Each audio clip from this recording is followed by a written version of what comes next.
It is Tuesday, and I am going to play a video game and try not to die. But if last week's stream was any indication, it could happen.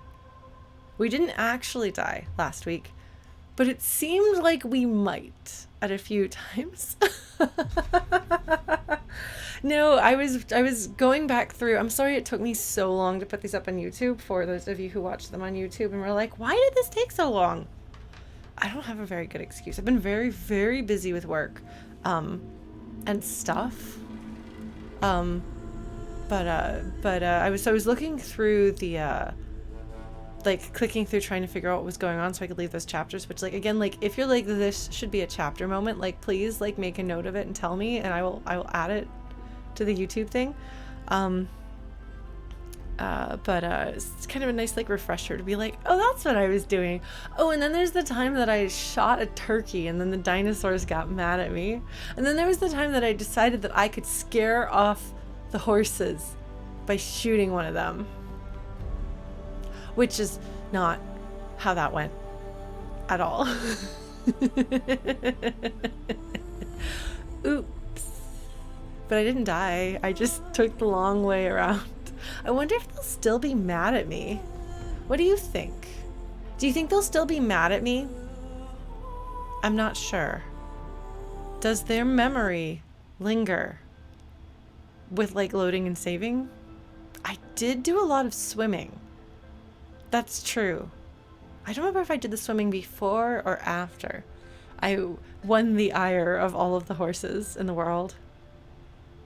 I'm not very good at swimming in real life. Mostly doggy paddle, which is not, you know, not recommended for fleeing dinosaurs. Just generally speaking, that seems to be. Oh man, yeah, so I hope you folks are doing all right. This time next week I will be on a plane going to Texas to visit my family, so I will not be streaming next week. As for whether I'll be streaming when I get to Texas, part of that depends on, can you load a save on someone else's machine? Because if my sister has a PS4, I might just borrow her PS4 and see if I can put my Horizon Zero Dawn and get my save on it and then play there, which would make life a lot easier if I don't have to bring a big old console with me. We'll see. I don't really know what I'm doing with, like, consoles and things. This is the only, like, PS4 and Switch, like, I got fairly late, I think, in their lifespans, and I'm still like, whoa, this is a shiny new current gen cutting edge console. So I don't know a lot about the specifics of how these things work, but that will kind of determine what winds up happening with streaming next week. But I apologize for being uncertain, folks, for what's happening after next week, so please forgive me for that. But my life is kind of, with travel, a little bit iffy. For anyone who doesn't know, I'm flying home to Texas from Canada to spend a month with my family. So that'll be the first half, or the second half of December, first half of January. I will get back, and then I'm going to do a bunch of birthday streams. I'm going to be doing some streams while I'm in Texas, and then definitely streaming more when I get here. But I will be doing several special streams for my birthday. So I want to do another concert and a cooking stream. Beyond that, I'm not sure. Yeah, the Wii, I had a Wii and I had an Xbox 360. And then I didn't really play anything on a modern console until I got Ring Fit last year, which is the only game that I have on my Switch. And then I had Final Fantasy VII Remake, which I played on the PS4 earlier this year. And now this is my second PS4 game of all time. And now they've got the PS5 because they're like, whatever, Lauren, catch up. I've had a lot of consoles. I just started, like, my sister and I had an NES, and then we got a Super Nintendo and a Sega Genesis. We actually had a Sega CD. I don't think we had a 32X, but we did get a Saturn and a Dreamcast, and a PlayStation 1 and a PlayStation 2. And I don't think I ever had a PS3. I think that's when I got the 360. That's the same generation as the 360, right? I never had an N64 of my own, or a GameCube. I did get a Wii though. So there's some consoles that I've had. Not to mention the Atari Jaguar and the Atari Lynx and the Sega Game Gear. And there were some Atari things that were older, but I was an infant, so I don't think I'd count those. Yes, an Atari Jaguar. Back when Atari decided it was going to try once more to make consoles. You're not sure, Quintaro? Okay, well, I'll look into it and see. Or if there's like a way, like, can I get like a save card, memory card? Oh my god, Lauren. Yes, the Atari Jaguar is in fact a console. It was a console with like 16 buttons on the face or something like that. It was like 4 and 4, or maybe it was 12 and it was 3 and 4. Well, then there's the Jaguar CD, which everyone said looked like a toilet. Alright, I think this is me rambling about things enough, but some of this ramble is actually relevant to the game stuff, so I'm more relevant than usual. Well, look, my dad was an Atari fanboy, okay, so we had an Atari ST. That was like our primary computer for a long time. I didn't get a Master System until I was older and went back to get one. But I barely played it. And then I think I gave it to my sister. I don't know if she still has it. She collects consoles and things. She just bought a new in-box Atari ST. I don't know if it was new. I don't think it was mint in box. I think it was just like very good condition in box. Hold on, I'm gonna get some of these things because I see these things. Apparently I need to get medicine because... Oops, that's the wrong button? No, that's not the wrong button. Oh, no, my health is the one on top and the green one is the one. Okay, hold on. I must have taken some damage. What damage did I take? What stupid thing did I do that got me hurt? Was that from fighting? I didn't think I got hurt fighting the saber-tooth. I can't eat the berries. It's been very interesting. So I really love the Phantasy Star games, which are Sega series. And because I guess Sega consoles took off in Brazil more than Nintendo consoles, like when I started making Phantasy Star covers, back before I started streaming and I just did music on YouTube, a bunch of like Brazilian fans of Phantasy Star were like, hey, cool. And so I got to know that there's like this whole world. Now I know some like Brazilian and Chilean, but like a bunch of like South American video game cover bands. It's interesting how that sort of thing happens based on where you are. Oh, so how is the audio balance, folks? Can you hear me? I'm gonna try not to talk super quietly. I mentioned at the beginning of the stream that when I go back to watch this to make sure that I know where to mark the chapters, I'm always struck by how quiet I seem to be, or how quietly I seem to be talking. Not quiet as in I'm not talking, so I'm definitely talking. But you know, I feel like I tend to talk like this a little bit when I'm streaming Horizon Zero Dawn, but that like doesn't work and it bothers me. So I'm doing future Lauren a favor by trying to talk up. Oh, look at how, holy crap! Look at how close I am to a level. Look at how close I am to a level, folks. I feel like I should go get into some trouble so that I can get a level. Don't you think that I should probably get into some trouble to get a level? What do you think? Is there some trouble? Wait, there's a fire there. And a fire here. Why are there so many fires? What's going on? Why are there so many fires? Yes, we are in fact tripping over that level. Oh, she's so good at that. Look, she can just jump right over that on her own. All right. Yeah, we'll go punch a dino, maybe so. Oh man, speaking of it being cold, it's actually cold in Canada. It's been snowing. Last night I went to go get cat food for Sophie, and it was snowing. And it was so cold. The wind tried to, I have one of those little granny buggies to bring my stuff in. And the wind was trying to steal my granny buggy. And I was like, you can't do that, wind. I don't want you to take my granny buggy. But then, fortunately for me, I put cat food in the granny buggy and it stopped trying to fly away. Alright, so we are now full of health. Don't get used to it. So I don't really have a preference between cold and hot. I really am tired of hot summers. Not gonna lie, really tired of hot summers. Whereas I'm still getting I'm still like, ooh, snow. Oh, it's snowing. Oh, how cool it's snowing. And everyone's like, oh my God, Lauren, yes, you live in a place where it snows now. And I'm like, shush. Fortunately, my roommate is from Mexico City, so she gets it. All right. Sorry, I feel like I'm actually shockingly on task today instead of rambling. I have things I could be rambling about, but instead we're just playing the game. Who are you and what have you done with Lauren? Hold on, I'm going to see if I can remember how to play this game. First try.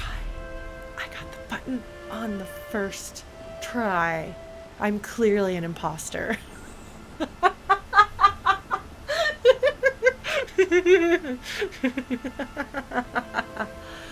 Oh my God, amazing, amazing. I feel like I should have like a mask that I put on so you know that I'm being like dark Lauren. All right, so then this is jump. No, it's not jump. This is jump. What is this button? What does this button do? Oh, hello. No, get back here, I want to hit you. Come on, bunny. Bunny. Oh, wait, hold on. That's the wrong button. That's also the wrong button. Hold on. That's the right button. Unfortunately, Bunny ran away. It was not impressed by my flailing at it with my weapons. Well, so, like, I am trying to get used to Celsius temperatures. So I've turned off my, like, all of my, like, weather things are in Celsius instead of Fahrenheit, so I can try to train myself. So I can tell you that it's currently feels like, because for those of you who've never lived in a cold place, I have wisdom for you. My wisdom for you is that in the winter, you ignore what it says on the thermostat. It does not matter what the thermostat temperature is. The only temperature number that should exist to you is the feels like temperature with wind chill taken into consideration. And also, not just wind chill, but also like humidity and lake effect and stuff that is probably more scientific and meteorological than I know. That's the number you want. Because you're like, oh, it's like close to freezing. It's fine. I can. No, it's not. No, it's not. It is not close to freezing. It is 10 below, 9 below. Feels like Celsius. Not the same. So that's my wisdom for you. Do not be like me. Do not be a fool. For the first couple of months I lived here, until I eventually learned that. Hi, Blues. Things are going okay. I actually got into the game a little faster than usual this time. Mother's heart. So I'm gonna actually, we'll see if this stays. Alright. An outcast since birth, Aloy has never been allowed inside the walls of the Nora capital until tonight's annual festival on the eve of the proving. Oh, okay. So wait, that means that the places that I've been are not proper, like, cities. There's a capital city. So the Nora, I guess, is the local tribe, which emphasizes that there's going to be other people. 428 steps? That's not the number of steps I've taken. I wonder what does that mean? Was that experience? No, that's not experience. My rewards are lots of experience. Oh, that tells me how far I am from the destination. I can read maps and games and things. Okay, so she's never been to there's a walled city. So these other little outposts, hold on, map. Okay, because like I hadn't really thought about it, but Mother's Heart is an actual city. Oh, actually, yeah, you can see, look at it. It looks like it's built into a part of the mountain. And then I guess this must be their own, yeah, that's their own wall right there. Which, I mean, that's really, really important just generally. If you're going to have a city in a place that's dangerous back in the day, you would want to have a wall up to be even remotely defensible.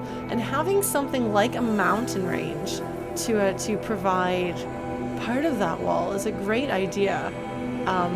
as long as it is impenetrable and you don't have opponents who are going to be, say, riding elephants over the mountains, which is apparently a thing that happened historically. Yeah. And it's especially relevant not just to keep other people out, which doesn't really seem to be a concern. Like, I've seen references to, like, enemies, like human enemies, but I don't feel that human enemies are a big deal here, at least in the Nora territory. Have I run around this way? I don't know that I have. I want to go here. Oh, why haven't I gone to the ruins? I want to go to the ruins. You think they'll mind if I go to the ruins instead? But yeah, like, I feel like because the natural pests are so dangerous, the humans don't really have a chance to become dangerous to one another, at least on a large scale. At least based on what we've seen among the Nora. Now, it's possible once we leave the Nora's safe, secluded, mountained-off place and move on to whatever is here. That is a trader. Remember, I think that's the trader symbol. Isn't that the trading symbol? We got one of those. I thought we got one of those. No, this is the trading symbol. Never mind. I was kind of right. It's got the little, like, horn thingy going on. I don't know what that guy is. And that looks like that's a ruined modern city, which makes me wonder if we're going to figure out from context where in the real world we are. Yeah, I think I'm going to go to the ruins. I want to see what this is all about. I'm probably going to die. That's all right. I said we were going to die this session, didn't I? Well, we're gonna. Look at that mountain range. Woo! There's a lot of things here. What was I saying? Oh, yeah, so I feel like it seems as though the dinosaurs keep humans from being able to do a lot. So there's a science fictional trope, which we've talked about before. And I'm going to talk about it again until we know exactly what is going on in this world, which might take a while. But there's a science fictional trope, which is mankind almost destroys itself. So to prevent this from repeating, technology is discouraged. Human progression is discouraged. The idea being, like, if we never get past the Iron Age or whatever, Bronze Age, I don't know. If we never make advanced technology, we're never going to drop nukes again. So let's make it so we never do that. And yes, so Final Fantasy X has some of that. A tiny sort of little bits of implication, kind of, about that.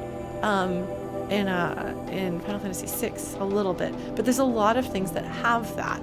Like I said, it's a not uncommon trope.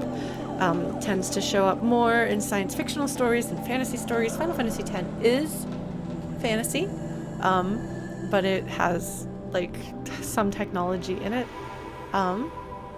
Yes, the Machina from Final Fantasy X is the same sort of thing. Like, that destroyed the world, so don't touch it.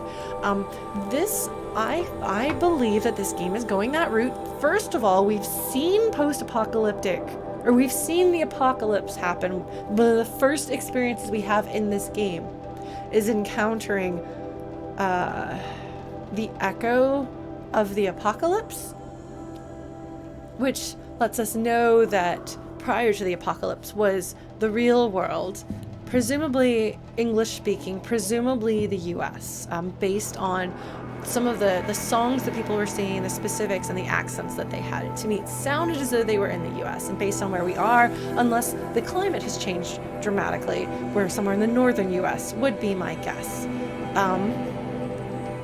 Thank you, Chrono. I thought that was a pretty decent phrase.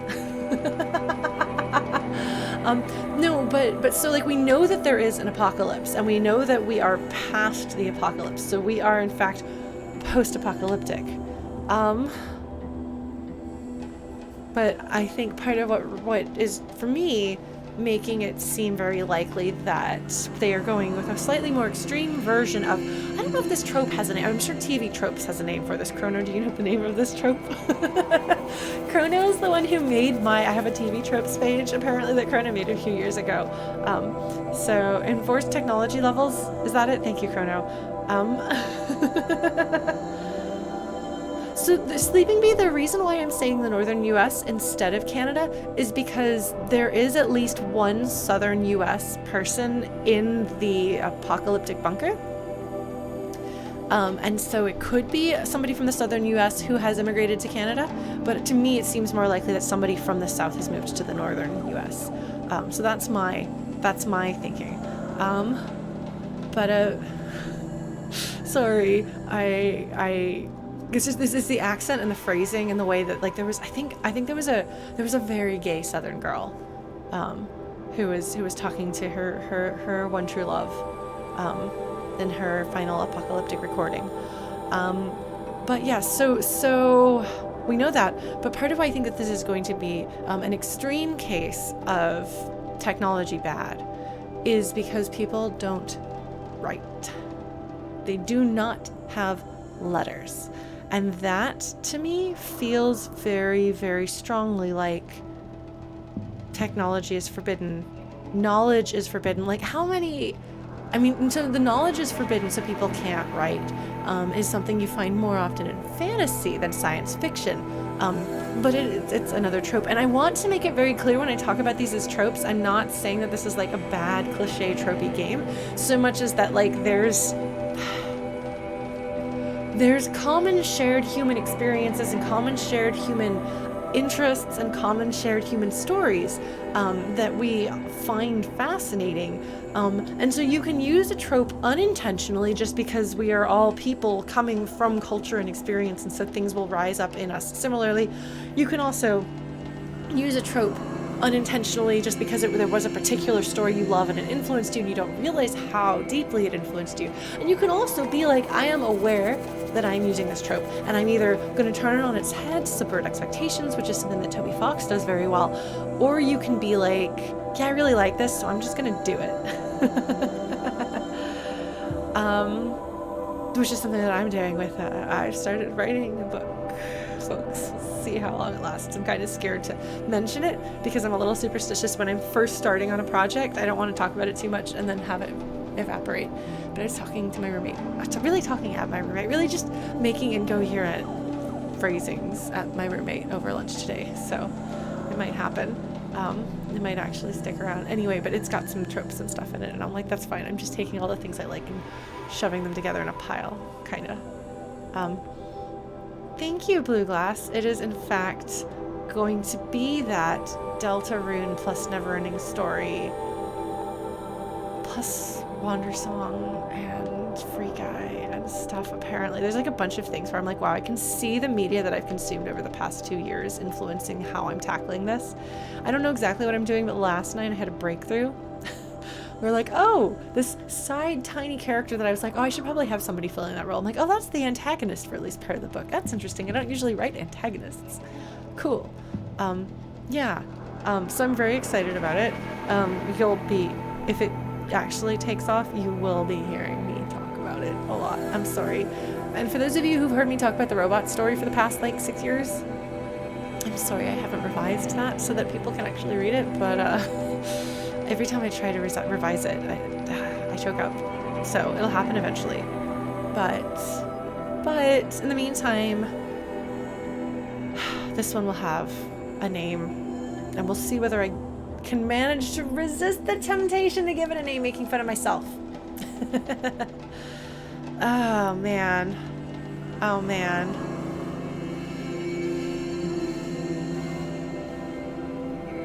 Oh, hear Chrono talk about it?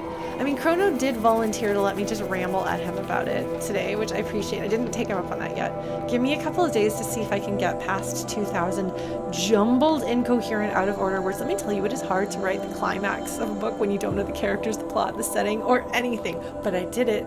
Then it turns out it was the wrong climax, kind of, so I wrote another one, sort of.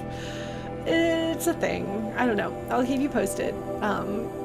if anybody is willing to read a jumbled mess of story in progress, one of the best ways for me to be motivated to actually write a thing is for somebody to read it. So I may be like, who's willing to read this chapter by chapter? You don't have to do anything. Just let me know that I'm not talking into a void. Okay, Chrono. Thank you, friend.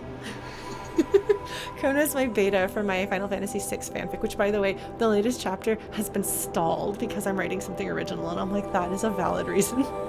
So, yeah. It'll happen. It'll happen. Anyway, I'm sorry I got off to a big tangent, but what I wanted to say was that I think that we are looking at a story that is very strongly... Oh, a notebook. Where's my notebook? Machine catalog. The Watcher, which is the raptor. I'm sorry. Wait. Are they horses? Herd machines that will bolt when disturbed. Yes, that's horses. Sorry, I got distracted from my distraction. No, I'm pretty sure that we are going to be dealing with the technology bad to the extreme degree story. And that is why we don't write. Because if you look at human history, many different cultures created written language. Not all cultures. There were plenty of very sophisticated cultures that didn't have the same kind of writing that we think of, but they still had other means of recording their communication and their history, sometimes through a really, really rich oral history, sometimes by documenting things through, there's a form of knot, like thread knotting that was storytelling and information recording. Like there's a lot of things, but it is a fairly common, not ubiquitous, like not universal, but a fairly common human tendency to figure out a way to put your stuff down in writing. And so like it may be that these people haven't like evolved to that, like their culture hasn't reached a degree where that's necessary. But I think that there's an intentional, because they're making signs. They can use pictures, but they can't use language. So that tells me that there's a taboo against writing things down. It's very interesting stuff.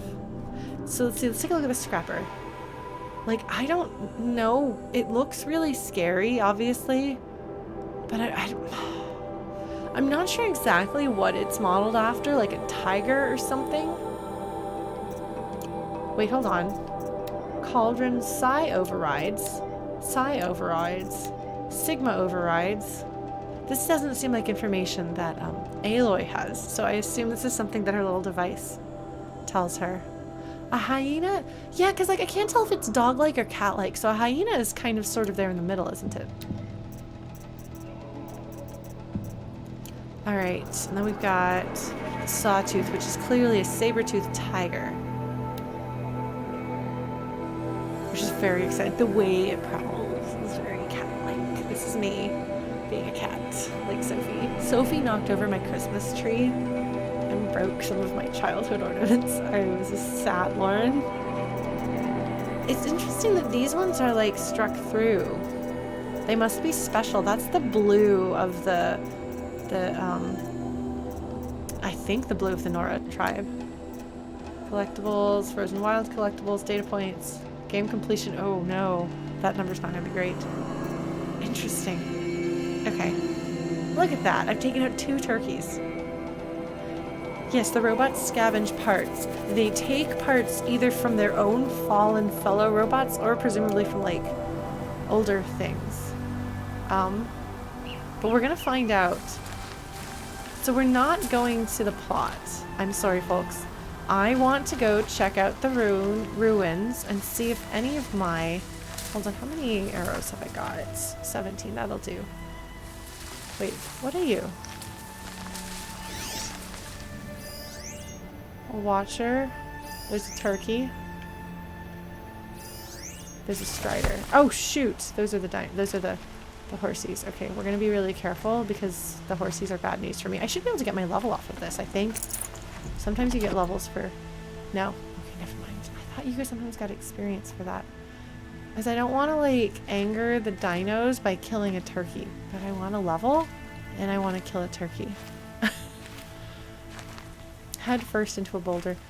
Well, Okay, so I'm going to talk a little bit about why I think the dinosaurs are scrapping other dinosaurs.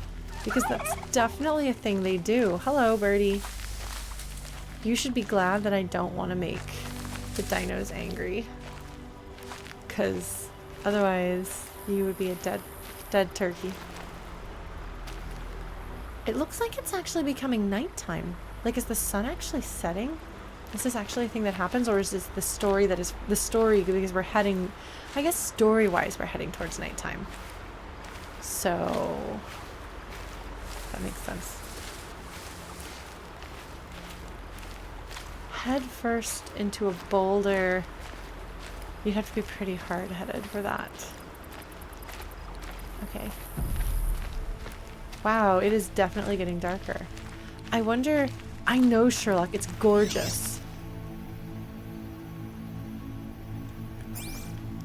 I wonder if we're going to have day and night cycles now that I've gotten mostly past the tutorial level section. Alright, so I'm sorry, I know that I'm really slow. Oh my god, this turkey. This turkey is taunting me. This turkey is like, you're not going to attack me, Lauren. That's true, turkey. I'm going to think about it, but I'm not going to attack you. There it goes. But I feel like you can tell that there's a relatively low population of humans here because the wild animals don't run immediately from your existence in the same way that they would in the real modern world. You know? Oh man, I actually get to have second Thanksgiving as an American Canadian. It's great. Twice the dinners. Good. I can use this. I am a fan of eating food and hanging out with family that, well, that can be complicated. But I am a fan of food, and I do love my family. How's that? Oh man, turkeys in Boston? Does Boston have fearless turkeys? Like pigeons? Oh, hello.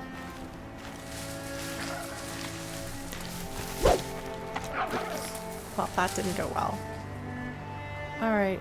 I don't think I see any dinos, and I don't hear any dino sounds. So presumably... Oh. Alright. We're just gonna keep going this way slowly but surely. Heading towards the ruins.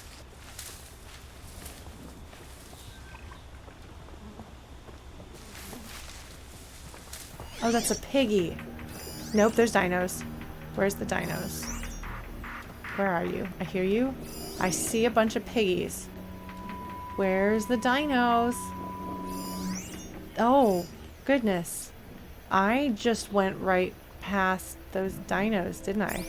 Okay, we're just gonna not go. Wait, hold on. Are the dinos in this direction? Where were the dinos? Where? I hear them walking. Oh, they're right behind me. Oh my goodness.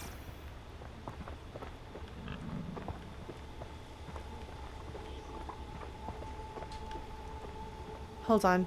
Sorry, I got distracted. I was talking about a thing, but I don't want to be murdered by dinosaurs. I guess there's a piggy there. We're gonna slowly creep over this way and hope for the best. I guess worst case scenario, what's gonna happen? I'm gonna get eaten by dinosaurs. They don't eat me. They're just gonna kill me. Okay, sorry.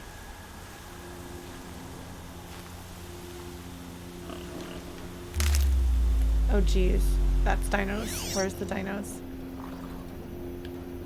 Oh shoot, they're right over there. Okay, hold on. I'm gonna just creep over here.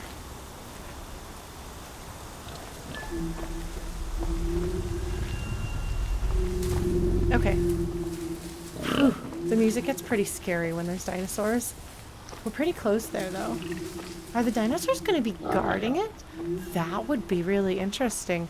Well, so one of the theories that I have about the dinosaurs Hello, Piggy.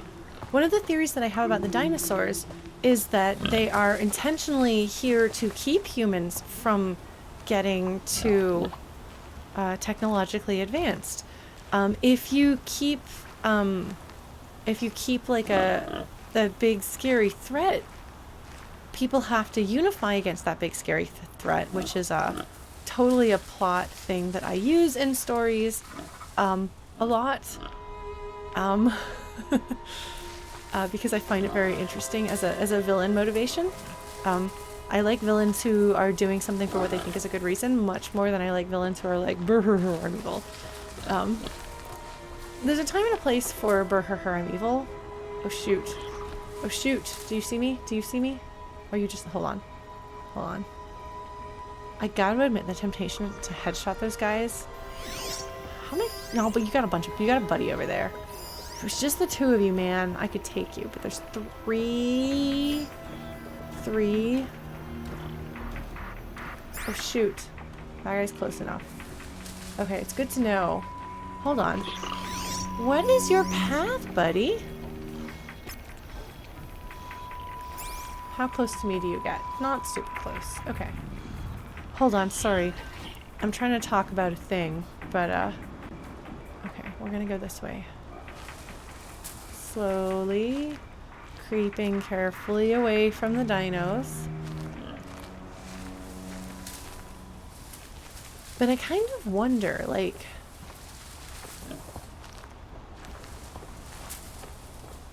if you want humans to continue existing but never reach a certain level of technological sophistication, like, how do I get down there? Oh wait, are these the ruins that I started in? Oh, these are the ruins that I started in! I wonder what happens if I go back in there. I wonder if I can go in there. Oh, Shoestros, thank you for subscribing. I want to... I don't know how I'm going to get in there, actually, so maybe this is not the way to do it. Hold on. Okay. I don't really want to go into a cave, but I've done this cave. I want to find out. Well, what's the worst that can happen? I'm in a cave, which is pretty bad. I'm not a fan of that. This is the ruins. I don't know why I didn't realize that the ruins was going to be the place that I've already been. Okay, let's see if we can do this. Hold on, folks. It's probably not going to be a fire cave, though. Oh, look at that. Look at me go. Yeah. Thank you, Aloy. We're going to do this because why not? Okay, we're already in the man-made part. This old place. I haven't been here in years. Wonder what I can find. Oh my god. Okay, folks. For anyone who is watching me for the first time, just to let you know, I have a phobia of caves. I also have a phobia of fire. You would be surprised how often these things come up in video games, especially together. Why does every game need a fiery lava cave? I don't know. I don't know. I'm not a game developer. They don't ask me these things. They just do it. And then I complain. Apparently you gotta have a fire cave. Oh, hello, rat. Oh, okay. I thought maybe I'd get my level fighting a rat.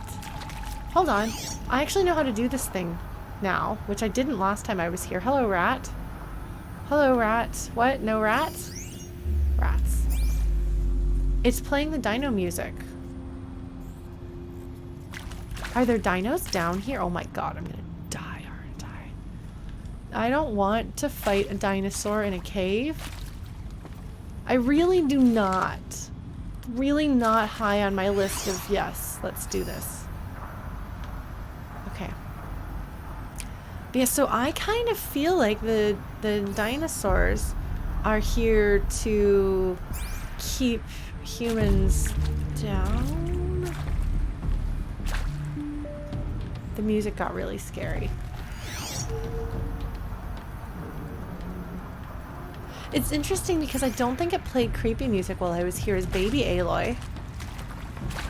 But Aloy wasn't scared of things as a kid. What is that? Hold on. Can I see from here?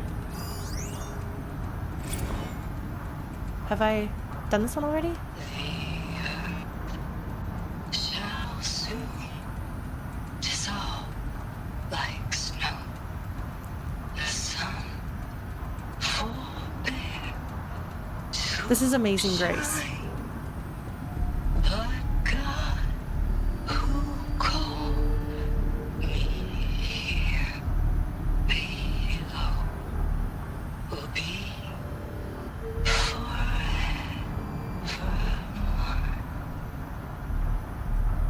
Okay. I have, in fact, been here before. And I'm going backwards through it, I think.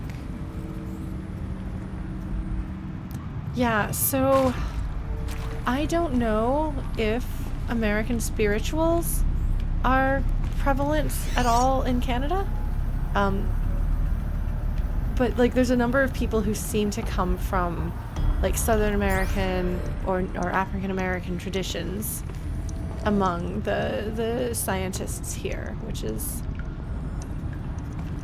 where my theory that we are in the US but based on the weather in the northern US.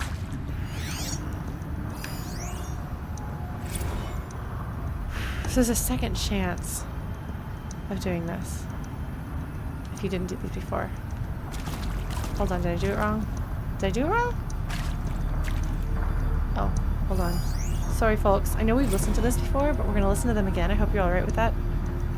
And pray for us sinners, now and at the hour of our death. Death. I'm sorry. It's been a while. And these meds Johnny gave us are really something. So, okay, from the top, kids. Hail Mary, full of grace. His accent, is he from, I want to say, oh god, I'm totally blanking here, but he sounds like a New Yorker to me. Well, Sherlock, I don't know that this cave is religious so much as when people are on their deathbed, they tend to be more likely to connect with... Oh, that's the same device I've got on my ear. No, it's not. Is it? Hold on. People tend to be more likely to connect with, like, an old religion that they may have separated from when faced with death. And so you have all of these people here who realize that they are dying, and not just that they are dying, but there are terrifying circumstances around them. Like, the desperation. This water wasn't here. There wasn't this much water when I was here last, I don't think.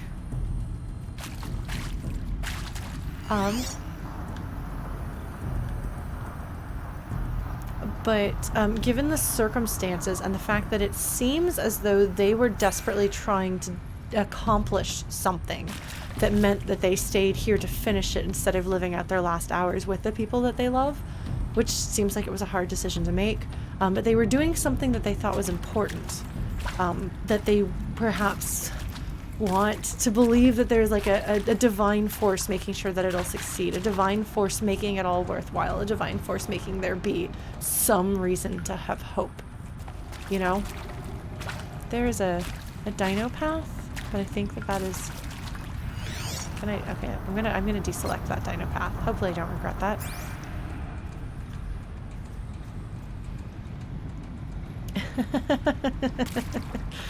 Oh man, yeah, well Voltaire was a...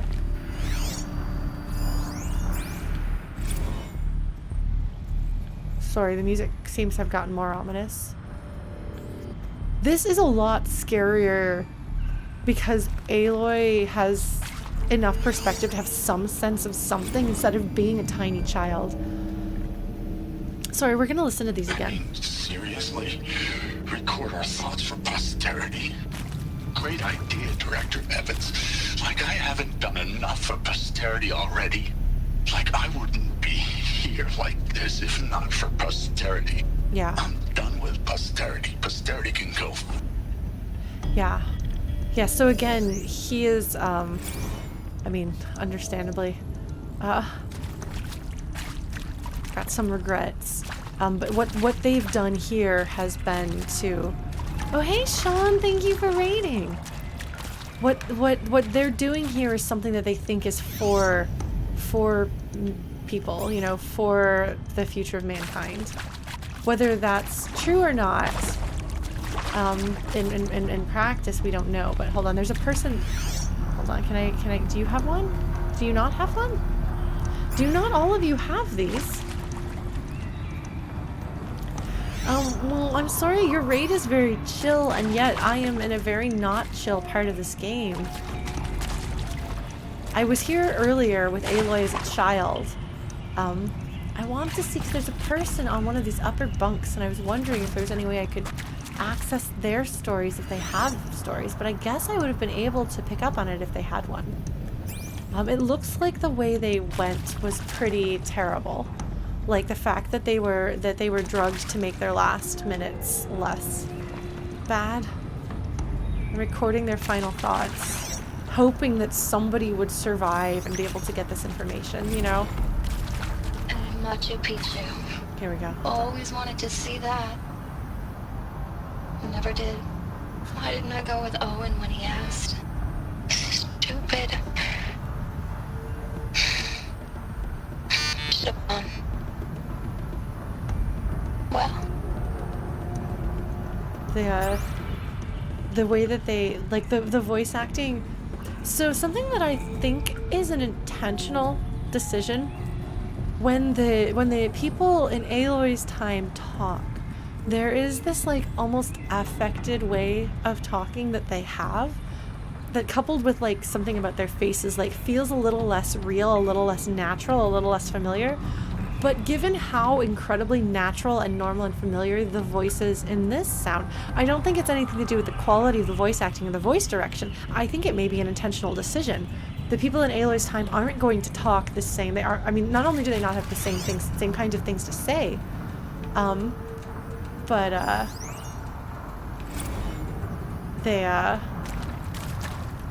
have a different way of speaking, you know. How did you get up there, folks? Can I get your stories? I want all of your stories, friends. There's a finite number of audio logs in this game, though, and a significant number of them are down here. Thanks, Sean. I will take your chill vibes. Yeah, like, and I wonder, because the calcification seems to have happened, I don't know if that's the right term, we talked about this before. It seems to have happened while they still had clothing, which indicates, okay, so we've heard her. She's the one who sings Amazing Grace. So whatever happens to them, you know. Oh, Avalon, I don't have my water on me, so I'm gonna have to leave you all in here. How's this? This music is less upsetting, isn't it? We'll do this. I'm gonna grab some water, because I can't, because Avalon has redeemed Hydrate. And we can't get Hydrate without water. I'm sorry, Avalon. I was not prepared. Look, I was dealing with technical difficulties, friends. Do we need a Hydrate emote and a minigolf emote? Okay. Tell me those in stream chat on Discord, okay? Hold on, I'll be right back.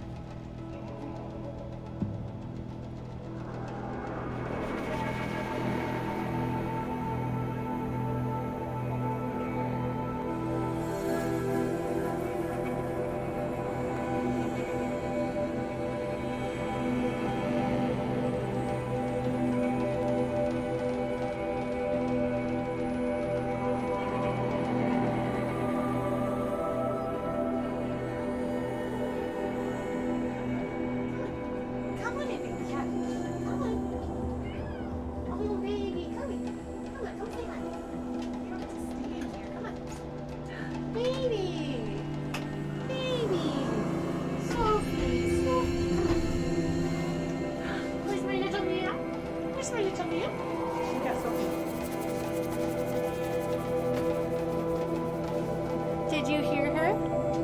Did you hear her little meow? Look at Sophie. Sophie, are you a meow? A meow meow meow? She is. Hello, Sophie. Hello, Sophie. Who's a good girl? Who's a good girl, Sophie? Look at what a good girl. Look at what a precious baby. What a good kitten. How did you get to be so cute? Sorry, folks. Sophie was like, I know that you are in a cave, Lauren, and I know that caves are scary. So, I will hang out with you to make the cave less scary.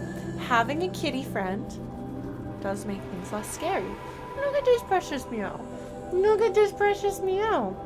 I'm hoping that she'll eventually hang out on streams a bit more often. Like, everybody got to know Knox back when I had Knox in my life.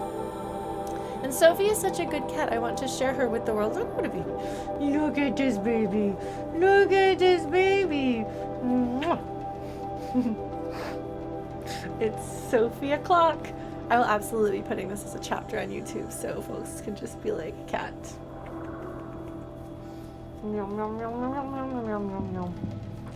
If she will settle on the desk, then I will get a second camera.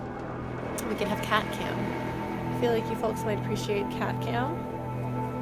What do you think, Sophie? Would you like to be on camera? She actually doesn't like being on camera.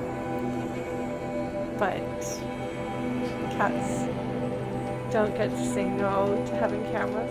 We're going to take photos of them all the time anyway. Hi, Ampy. Yes. Yes, it is Sophie. Look at this little girl. Look at her. Look at her little face. Look at her little nose. Look at that. Look at the cheek. Oh, baby cat. Baby cat. Look, she got a little squishy face. Just a little bit. Oh my god, so cute. Oh my gosh, so cute. I think she's very photogenic. And she has this very, very toasty belly. Look at her toasty belly. Do you see her toasty belly? It's just like a nice shade of brown. I'm going to be covered in cat fur. She's got a toasty marshmallow belly. Oh, hello. Hello, Sophie. She likes to hook her little paws around and hug you. And sometimes if she decides she really needs cuddles, she'll press her head up under your chin. Right there. You can tell how upset she is by how like intensely she presses her skull into here. Like if she's just like, oh, I'm a little bit cuddly, but if she's like, I'm scared, then she just like goes like this. Like when she knocked over the Christmas tree, and I had to go clean up some glass. So I locked her in here so she wouldn't cut her paws on the glass. And then I finally came to get her once it was safe, and she was like, there was a big noise, and I fell out of the tree, and it fell over, and there was a crash, and it was scary, and then I could tell the humans were freaked out, and then I got locked in a room, and I'm scared. So I pick her up, and she's just like, oh my god, Mommy, is it okay? Is it okay? And I was like, it's okay, baby. It's okay, baby. You can, here, let me, you want to sit, you can sit on it. Oh. You can sit on this, Soph. Do you want to sit on it? Will you stay with me? Sorry, I'm trying to entice my cat to stay. Will you stay with me? Hello, baby cat. Sorry, it's cat time. Cat time. We will eventually get back to playing a video game, but for now, cat. And also, have we mentioned cat? Are you gonna go? Are you gonna jump over there, Sophie? You're gonna jump over there. Are you? Baby! Hello. No, don't step on the computer. That is not for Sophie's. Oh my god, you want to play with the controller. Oh, she's looking at it like, alright, there's something moving. What is it, baby? What is it, baby? Hold on. There's Sophie. Hello, Sophie. Hello, Sophie. What is it, kitten? Are you a little meow? Look at that baby. Look at that baby. What are you doing, baby cat? What are you doing?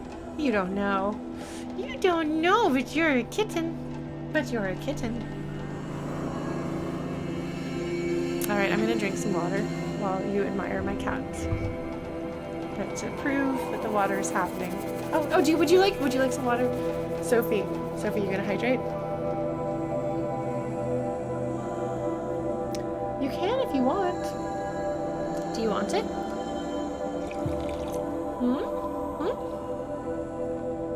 She sometimes likes to drink. Oh, it's because she's... It's a performance? Are you upset because this is what I want? Huh? You don't want it?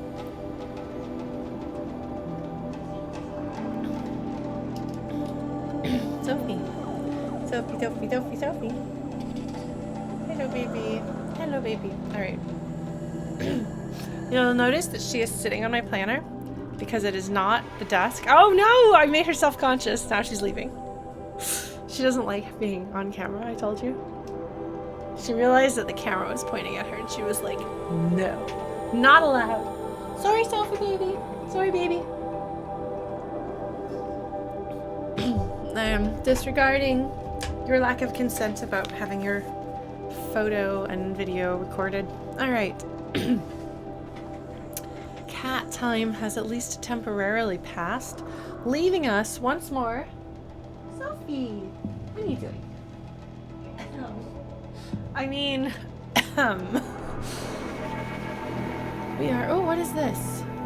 What is that? What are those? Stairs? Those are stairs. Oh, those connect the floors.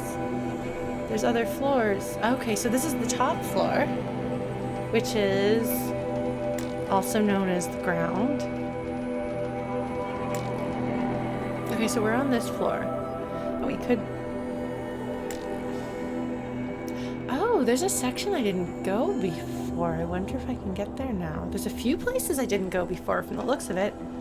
It looks like the places that are lit are places I've been. So I'm curious. Actually, hold on. Which way? Turn around. Here?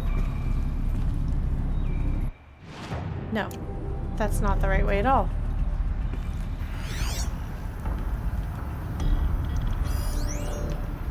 There's dinosaurs that show up. I don't like this. I don't like there being dinosaurs that show up here. Can I climb? Is there a thing to climb? Then there's like plants coming down, so that must mean there's an opening, yeah. Oh, that's why you hear the birds chirping. Can you hear them? Making it slightly less scary. But if you look down here, there's all these... The plants are growing. I don't know if that many plants were growing. Wrong button. Okay, so we go this way. And then we turn down here.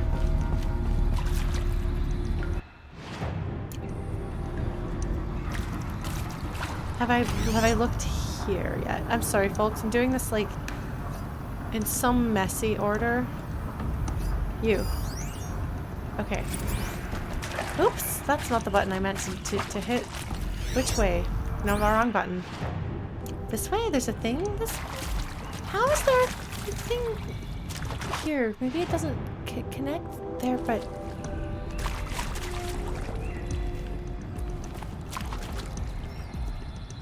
I'm kind of scared to go poking around, honestly. I'm not sure how much I really want to see all of this stuff that's going on. If this were Dark Souls, I would roll through the wall and it would turn out that it was an illusory wall and I would gloat obnoxiously. Wait, hold on. Can I look at this door? It looks like there's a thing I should be able to look at. No? Okay.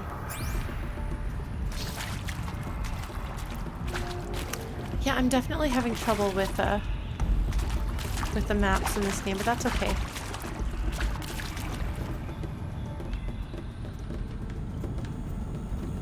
That looks like that was a wall might have slid out through there now. Yeah, maybe to give them some privacy. Oh my god, don't tempt me. You had to know I was gonna do that, right? Oh man, okay, hold on. Because in this one right here, like they got the computer terminals, they've got their own nightmares. Like, I wonder how much more Aloy is able to understand now. Wait. Did I go through here already? This is where I came from. This is a door. Hold on.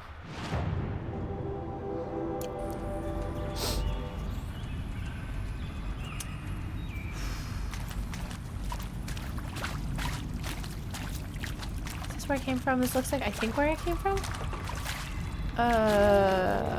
I really don't want to go through the cave part. That's cavey.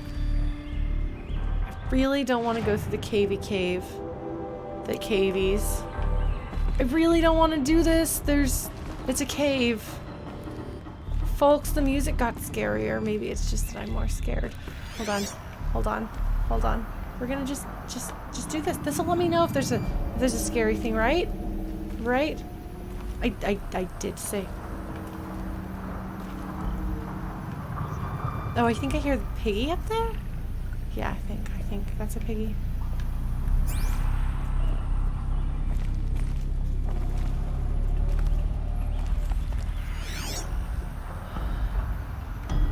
Rats. More rats. Anything else? There's no...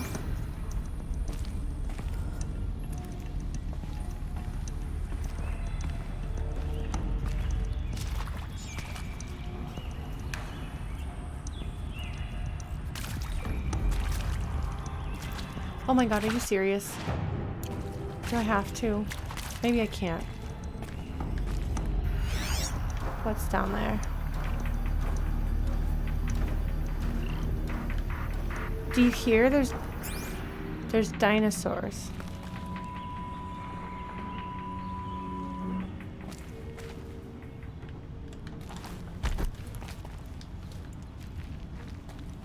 Okay. Oh. Did I clip through there? Did I accidentally go into first person mode? I think I'm not supposed to be able to go under there. Okay. Well, that's good. So you have better hearing when you have that thing on. You can hear dinos even when they're farther away. Oh, many things count as caves without technically being caves. And sometimes I don't know that my brain is going to register that something is a cave until I am inside of it. That's not fun.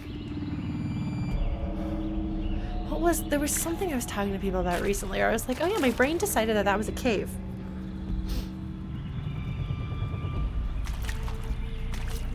Don't crouch. We don't need to crouch anyway. I don't think I... Rats. More rats. You can hear the dinosaurs very far away. Yes, I know there's dinosaurs above me. Probably gonna have to fight them to get out of here, and it's gonna be bad, and I'm gonna scream. But they won't be a cave, so there's that they've got going for them. Dinosaurs, not a cave. This door, like there's still some power. How on earth is this place still powered? Like obviously it's very damaged, but like...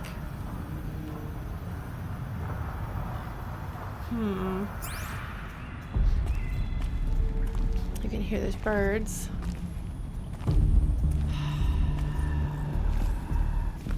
I bet I missed places. Wait, what are you? Have I been there here? Recorded January 1st, 2066.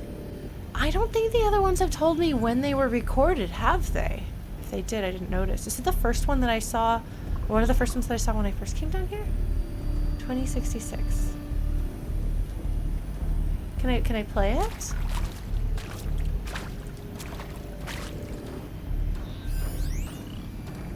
Well, happy New Year, Okay. dear diary. Yeah. Can you believe we I did listen actually to this one. celebrated last night? Well, we did. Kind of. There's the Director dinos. Evans invited everyone to gather in the community room.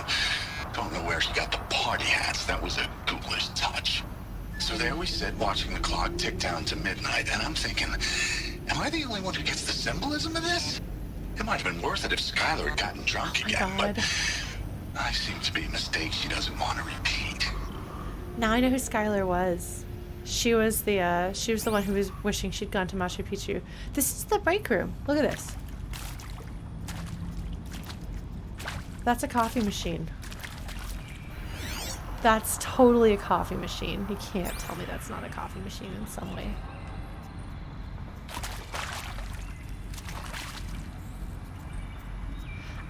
Who was I talking to about the reason why Americans don't have electric kettles is because they don't make tea, but they've all got coffee makers.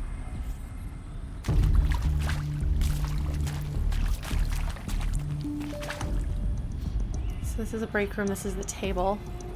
This is the community room. The director, Evans. Yeah, and this is not like a universal thing. I don't drink coffee, but it's a generalization that I feel. Okay, yeah, I remember last time being like, oh, these are couches. They're on couches. It's totally the break room. Electric kettles are great, but when I was growing up, like, my friends were always really confused by the electric kettle that we had because they're much more common in Canada. My mom is Canadian, so she had an electric kettle. Full stop. I saw them lining up in the community room.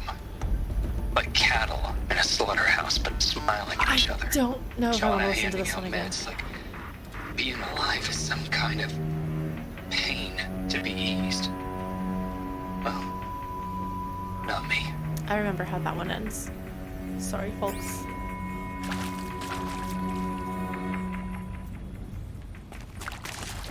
But, I'm not, you know, remember that one.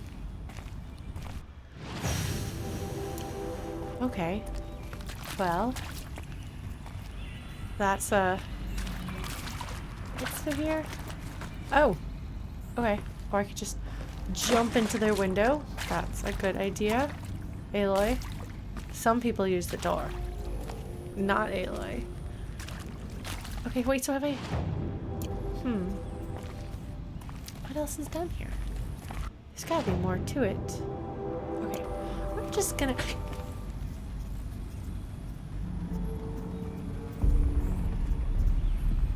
Something fell?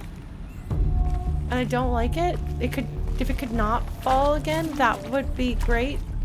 I would like to not have it fall. Thank you. What is that? What is that? What is through there? What is... Where... okay. So they've got these like little bits of greenery that help it be less stressful for you, even if...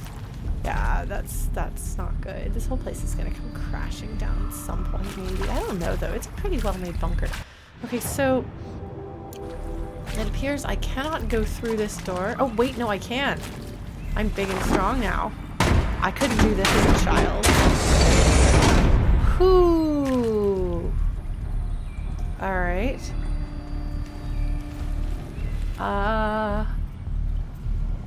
More break room, more dead people, more... Hopefully not dinosaurs. Oh, happy birthday, Isaac. Oh, I wonder what Aloy's going to say about that. Now that she knows a little bit more about life, people. That was the first one. That's the one that you see upon coming here. Alright, we're just going to look through here. Just make sure that I haven't not seen anything there is to see. Oh, there's a thing to get over there. There's a resource. I wonder what she'll say about this. It's a hollow. The rest of them aren't hollows. They're just audio recordings. Wait. Is that it? No. Where was it? Sorry, folks. Is this where I came from? Is this the door that I opened?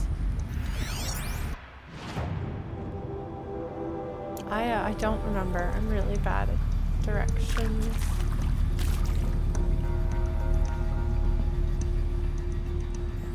I don't know. I'm gonna go back in here because there was a thing. Hold on. We're going back in here.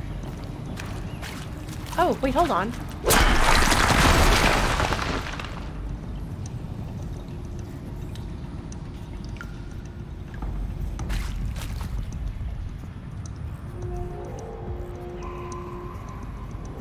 Alright, that's one way to do things. This is not a good idea, Aloy.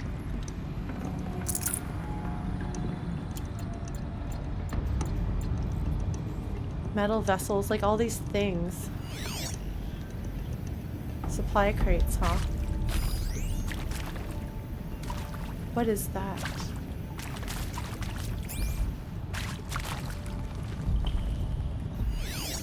There's something that seems to be glowing beside it.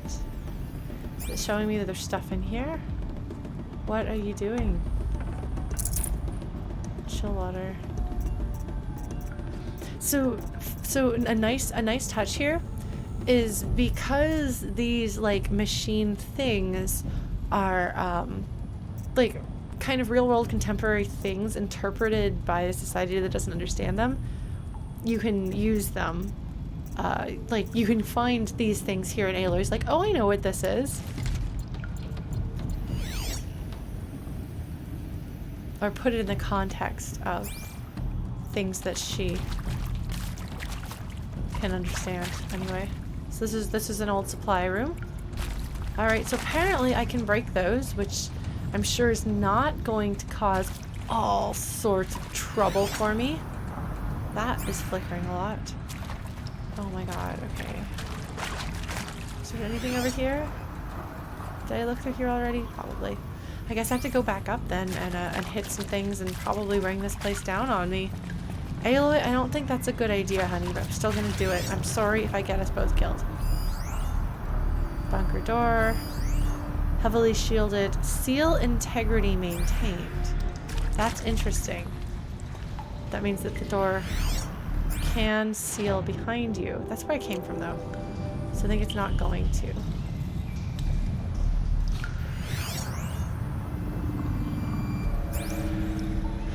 Yeah, I know, but it's not the hitting of the stalactite itself so much as the force reverberating around and hitting something else, and enough things just kind of shaking.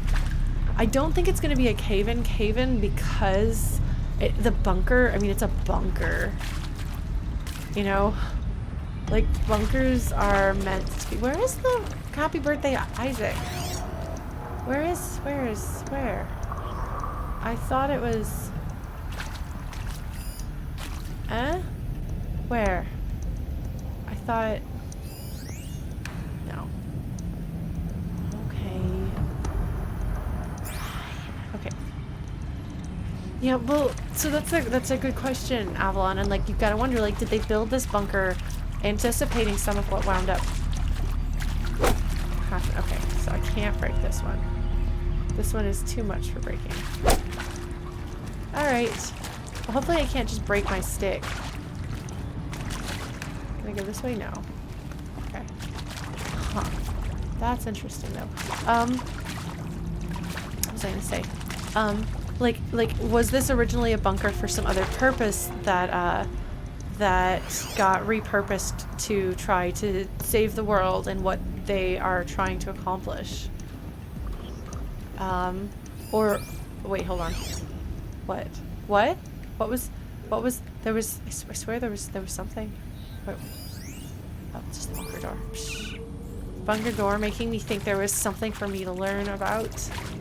How dare. How dare. Okay, so we learned we can't hit those. Was it on the dead guy? Was there a dead guy? Where is the dead guy? Is this where I came from? Yes. Okay, yeah. No, this is not the one. There was another one that was more empty underneath. Interesting. Nobody crawled down here. I stood on him a few times. Oh no. I'm sorry, dead guy. I didn't mean to step on you. That's not very nice of me. Where is he, buddy? Maybe I just can't see things very well with my my TV the way it is. Oh, is it this guy? Yeah, it's this guy. Okay. Let's go ahead and see it. Hold on. Why won't it let me see that one? Am I doing something wrong? Oh, do I need to put my weapon away? There seems to be wind down here, and I don't feel good about any of this. I mean, nothing here is good. Oh, cutscene. Yeah, that's true. It was a cutscene thing. Okay. There. Oops, wrong button.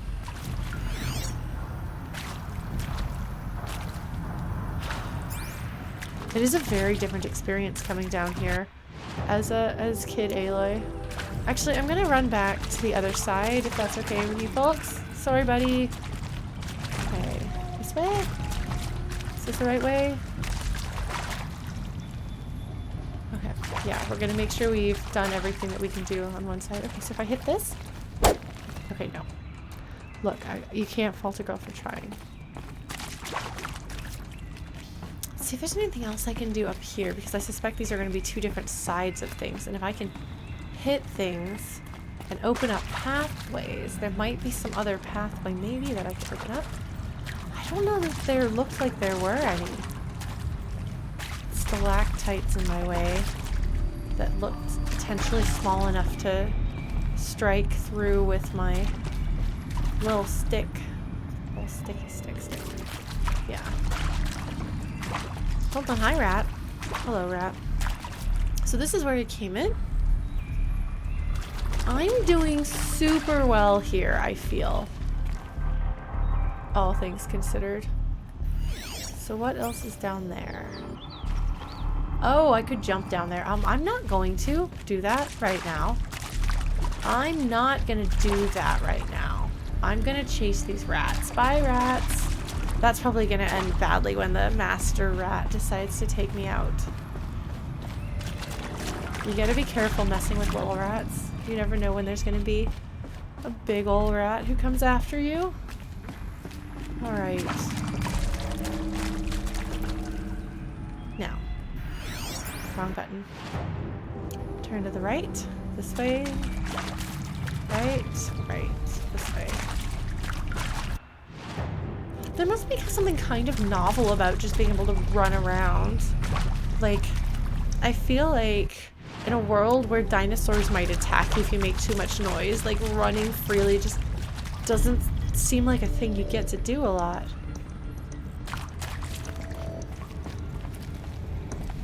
More pryable doors, maybe. I should probably proceed with some degree of caution, though.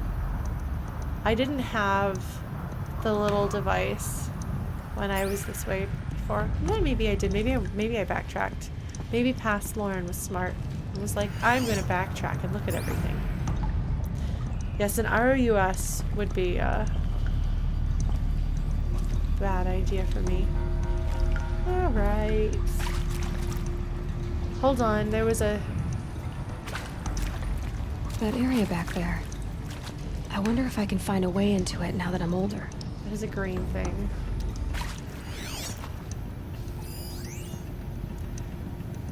Bunker door, blast door, heavily shielded, seal integrity maintained. That's going to be a thing that I'm going to do something with.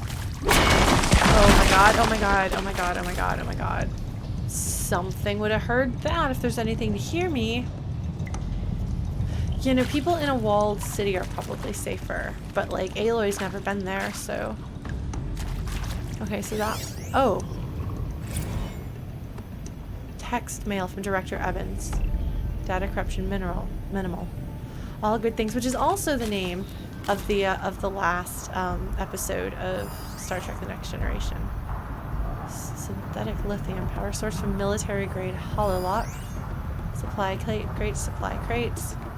All right, well we're gonna see what Director Evans here has to say. Press the middle thing. Oh, okay, got it. Thanks to Steph. Okay.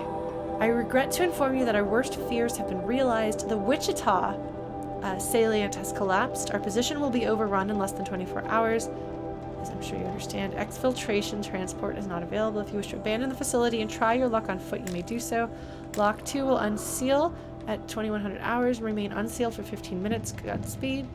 For those of us who'd rather not die on our feet, there will be a gathering in the community room at 2200 hours. Nurse Chana will make other means available. I want to underscore how proud I am of each and every person who served at this post. It is important to bear in mind that our sacrifices were not in vain. I hope that makes this a little easier. For months now I've been signing off messages as Director Evans, but I suppose we can dispense with such formalities now. Respectfully, Ellen. Our worst fears have been realized. The Wichita salient. Salient. I mean, I'm used to somebody talking about that's like a salient point, meaning that like it holds water, that it like has integrity. So I assume that this is some sort of a barrier, which makes sense contextually. Our position will be overrun. Exfiltration is an interesting word too.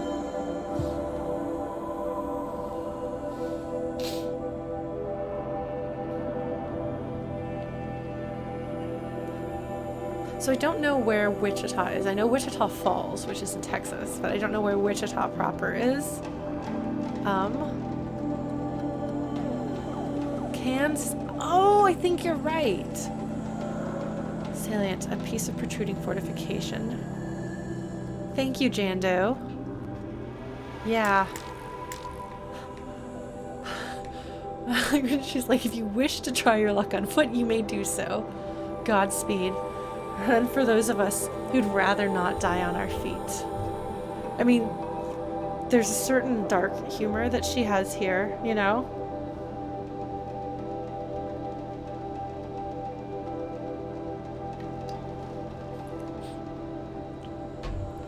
So interesting, though. Like, these people... The way that this is written feels kind of military in its... Like, there's some military feeling words. Like... But it doesn't have, like, military precision, either.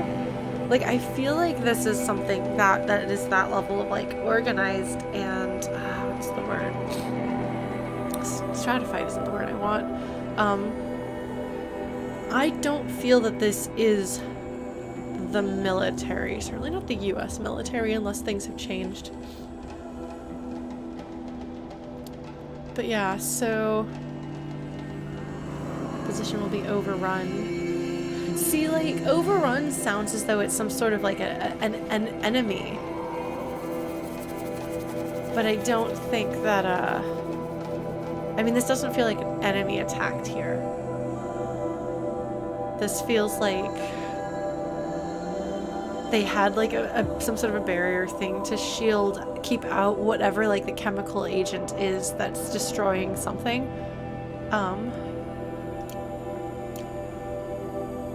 I don't know. Let's man.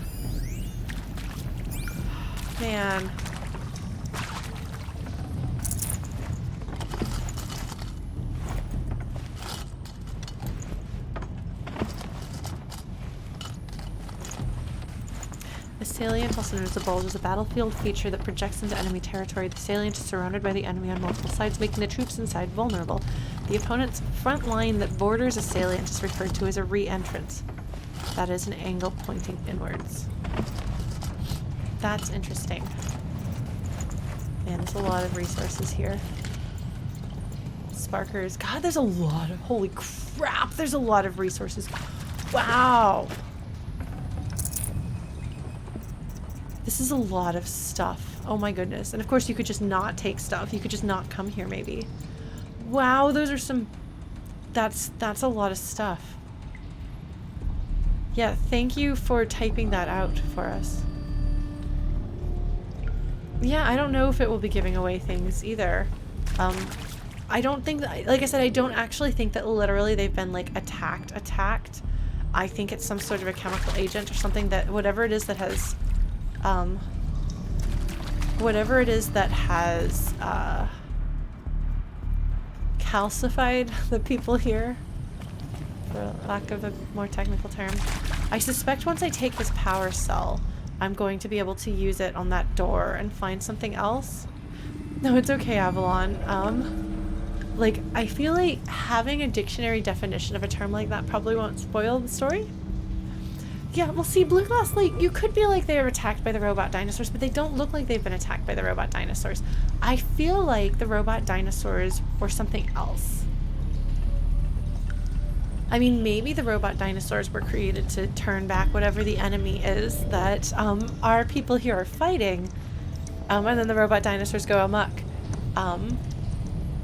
But I feel, I don't know, my brain is still stuck on this World War III scenario in which there's like the war to end all wars, it destroys a lot of the world, and care is taken to preserve humanity to some degree in some way, which I think like the mother's cradle, the mother thing, like I said, like the Doc Ock tentacle things that are up on the mountain. I think I thought that was what the ruins were going to be. Hold on, we're gonna go here. I thought that, no, wrong button. Here. Where is it? This stuff right here. I thought that there was some sort of like a device here basically that like maybe like humans were, well, no. That could also be like alien landing stuff now that I look at it and think about it. Yeah, the thing is like there's not a lot of knowledge we have, but what we do know is that the dinosaurs attack humans on sight. They do not go after animals. We know that humans have forbidden technology and presumably writing as a form of technology, which I've encountered in other stories as well. There was an Ursula K. Le Guin story I read just recently that was that same sort of thing, where writing had been forbidden because of, you know, basically World War III bringing about the end of the world as we know it. So we know some of these pieces, and we know that like the dinosaurs, like they do resemble dinosaurs specifically. They seem like they're based on specific historical animals. Although interestingly, there's velociraptors, which are dinosaurs, but these ones are horses, which are not dinosaurs. These ones are hyenas, I think. And then we've got saber-toothed tigers, which at least like those are really old, but I believe saber-tooth is still a lot younger than dinosaurs. I'm pretty sure that mammals were still teeny tiny even at the end of dinosaur times. And I'm not the most scientifically accurate person, but I'm pretty sure that those are not at the same time. So as much as we talk about they're dinosaurs and they're all dinosaurs, they're not actually all dinosaurs. Notably, again, this is a horse. I think these are a hyena, and the other thing that is definitely the sawtooth is a saber-toothed tiger. Definitely not contemporaries to dinosaurs. So whatever is happening is pulling from different eras of Earth history.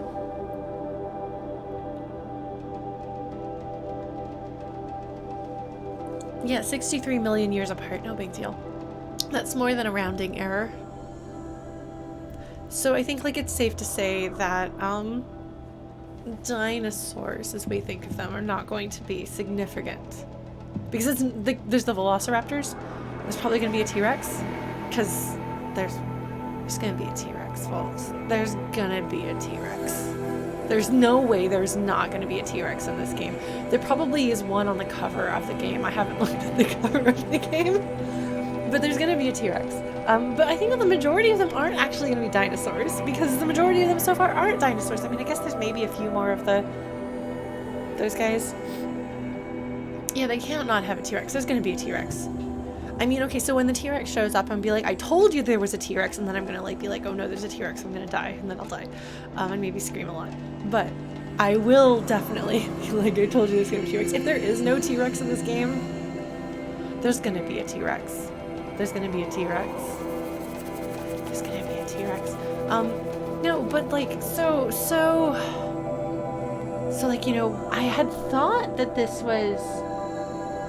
Can I go into the mountains there? I want to do that. I wonder if I can. I'm going to do that when we're done here. Okay, folks? Some kind of power cell. I wonder what it's for. Ancient armory. That sounds useful.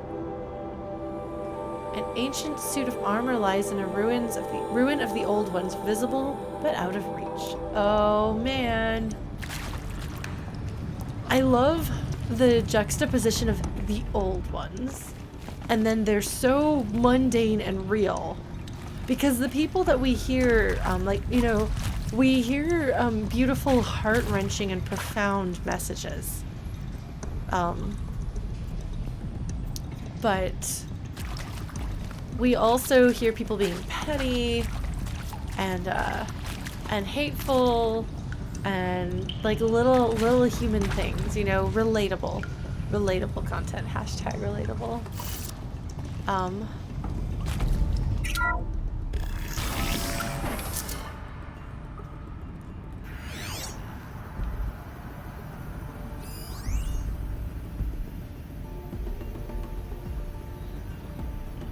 Oh, did it have a quest level? I didn't see that. Does it really? Hold on. Does it say? Oh, it does say level 25, doesn't it? Oh, I'm probably gonna die. I guess I wasn't supposed to come back here yet, huh? I'm definitely not level 25. I did not notice that. Well, that's alright.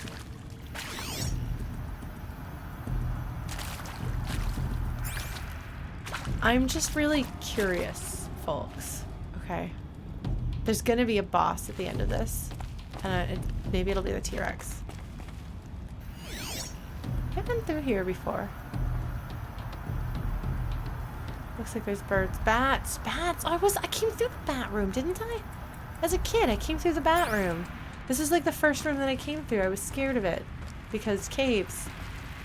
And then there's this calcified dude here, and I was like, oh, there's a calcified dude. Hello, calcified. Didn't the calcified dude have a thing?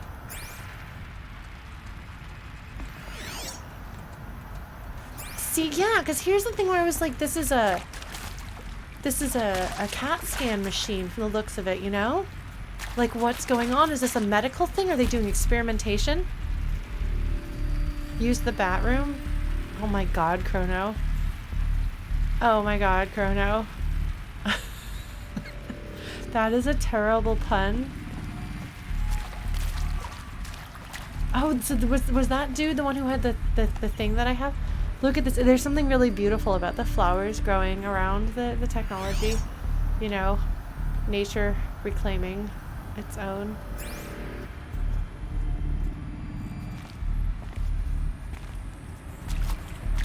I have not seen the movie after last season.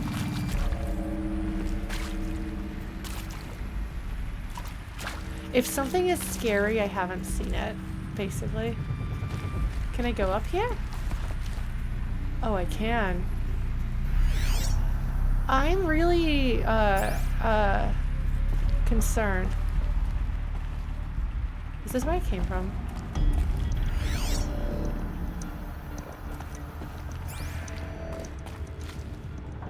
Hold on. Oh, there is a whole section I haven't been to before.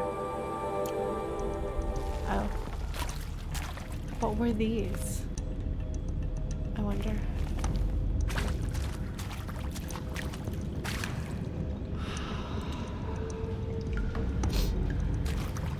Knowing that this place is drastically higher level than me makes me a little concerned. Also, there's a lot of bats in this room. There's a supply crate. Well, I guess no wonder I got a whole ton of stuff here. If I'm not supposed to be here yet. Maybe sanitizing stations. I mean, we definitely think about sanitizing stations now that we live in the era of a pandemic where that is a concern.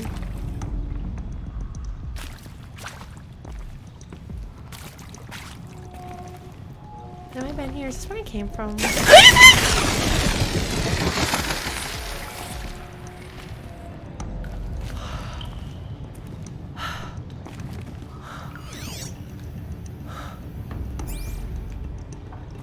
That's where I first fell down as a child, isn't it? Isn't it? I think. Or is this where I...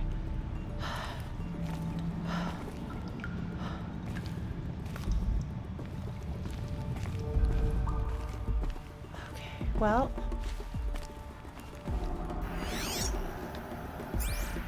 No big deal. No big deal or anything. Yeah. Alright, Lauren.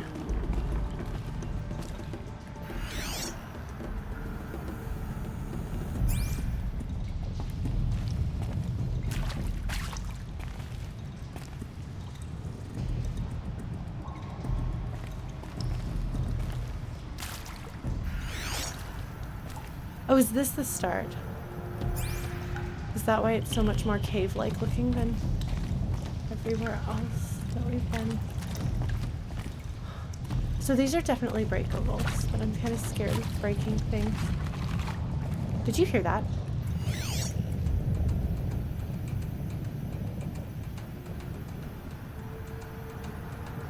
I'm gonna die horribly. What is that? Is that it? Hold on, what is that? Oh, didn't I see that?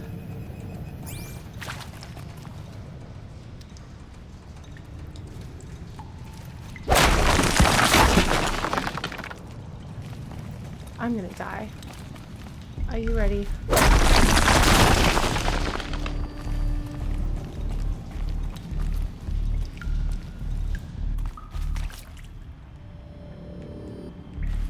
I'm gonna have to fight this thing?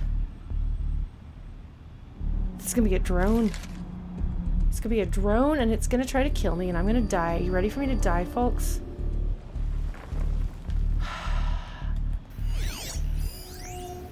Metal flower of unknown design, possibly used to promote seed germination, includes an embedded code fragment. Trade sets of these flowers in a place I haven't been to. I'm not supposed to be here. I am not supposed to be here. I don't even know what that Metal is. flowers. Huh. Well, why not? I'm gonna die. I'm gonna have to load my save. We're gonna be so dead, folks. Part of me wants to just, like, nope out of here, if I can.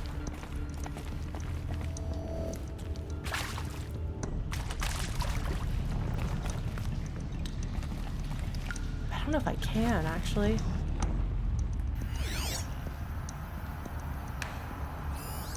Rats, okay.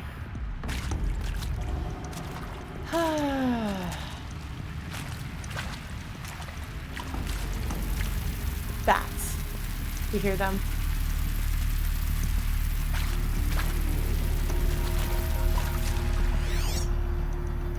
I don't like this. Maybe I can just go.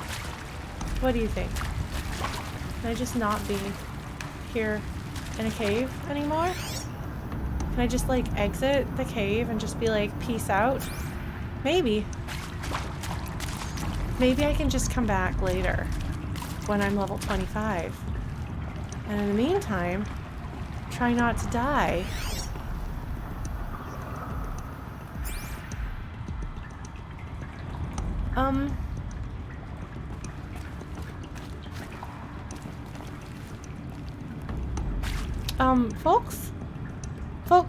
Folks.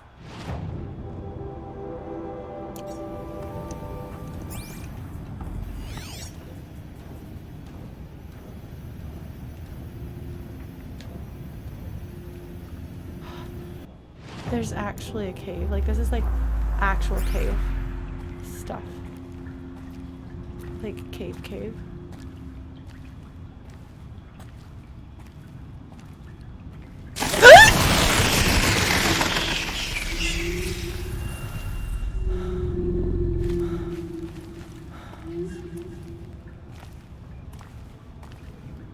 This is definitely where I'm gonna die.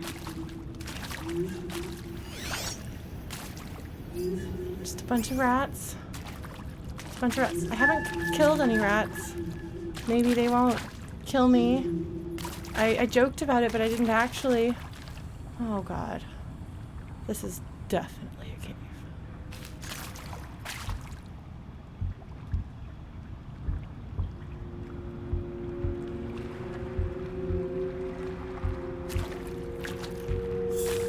I don't like this. I really don't like this. Why am I doing this? Why am I here? Why did I decide it was a good idea to go into the cave? Cave.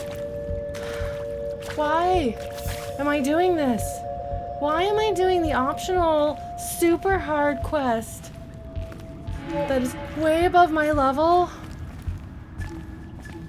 Like way above my level? And there's caves?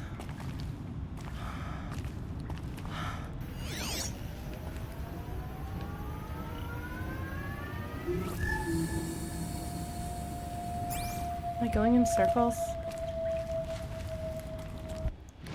Yes, I'm going in circles, okay.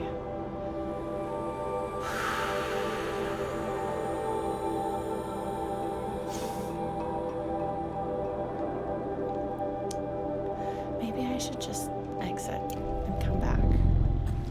Maybe I should just exit and come back. Sophie. The music is really scary and ominous there. Maybe I'll exit. This is where I first came in. I don't think I can get out this way. Yeah, the music sounds so ominous here. Yeah, as curious as I am, I'm without a doubt sequence breaking. I've already gotten the name of a place that I've never been to. So I'm kind of concerned about accidentally stumbling into things I shouldn't know yet. Like, where is Meridian? I don't think I've heard anyone mention that name. I know she's just right. It's so mean of them. Was this creepy, scary music playing here when I came here as a kid? Because I know that I was freaked out because it was a cave. Please don't squish me. Okay. You hear those bats? I'm gonna die. I'm gonna die. I bet I'm gonna die getting out of here because I bet there's gonna be dinosaurs that are gonna attack me. I'm gonna run away and scream. Oh, look! What was this, actually? Hold on. What was this? Sorry. There's weird science. Yeah, no, I saw the spider webs, but like this right here. What is this weird science thing that they're doing here? And this one right here as well. It's another weird science thing. And then here we've got this like archway thing. And like this. I don't know what any of this is, but I bet that the people who made this game, and this looks like a 3D, like some sort of like I don't know, or like a printer, a 3D printer or a creator or something like that. I don't know, but they're making, there's science is happening in this room. Well, I mean, science was happening. Now, a different kind of science is happening, but it's not man-made. So, interesting note though, did you notice, this is a way out maybe? Did you notice that it said that the metal flowers perhaps were meant to dispense seeds? So perhaps they're like, how much of the world was destroyed in the war to end all wars? How much had to be reseeded? Literally.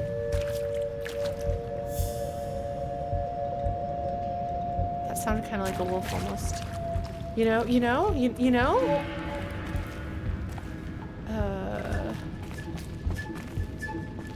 There's stuff through here.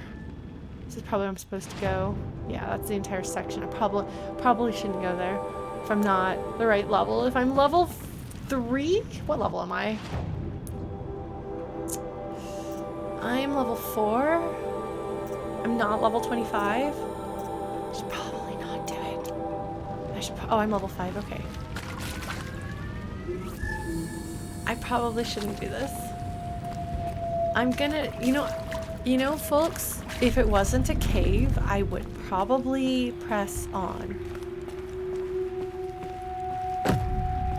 And then die horribly. However, fortunately for Aloy, it is in fact a cave. And therefore, my cave phobia is gonna save her from getting massively dead. Is it this way? At least theoretically. Is this the wrong way? This looks like this looks like this goes down. That's not where I want to go, right? Ah, shoot. Now I'm all turned around. I don't remember where I want to go. I don't remember what I want to do. Thanks, Sleeping Bee. I appreciate that.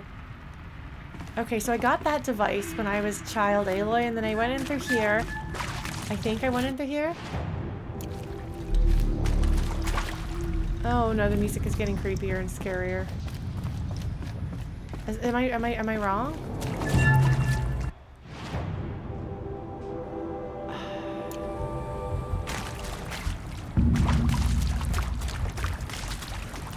Oh no, this is the right way. This is where the people are. Did the music get more ominous?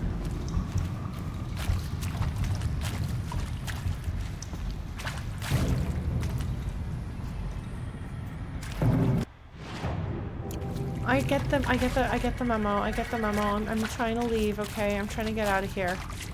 I don't know if I'm going the right way. I hear a piggy. I hear a piggy. I hear the presence of dinosaurs. Can I go back to the last bonfire? You mean, can I teleport back to the last bonfire? Maybe so. Map. Up. Bonfire. Hold on. Oops. Place a waypoint, no. Centered Aloy, no. How do you teleport to a bonfire? Because if so, I could just teleport up here.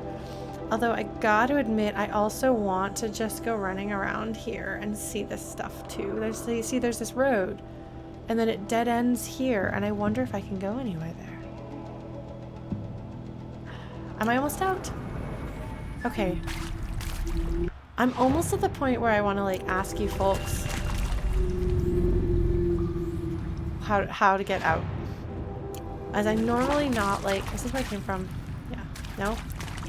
I'm normally not a person who wants to be told what to do, but if I continue for long enough I think this is where I came from actually. So there was another way there, but I'm not going to do that. I'm not going to do that. I'm just going to get out. There's a button that says travel at the bottom. Oh, there is. Oh.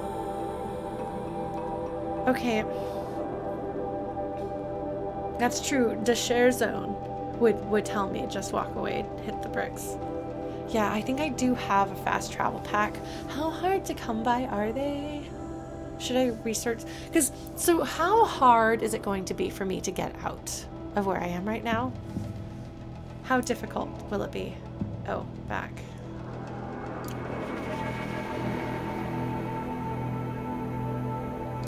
Like, am I gonna die if I try to get out? It's not too difficult.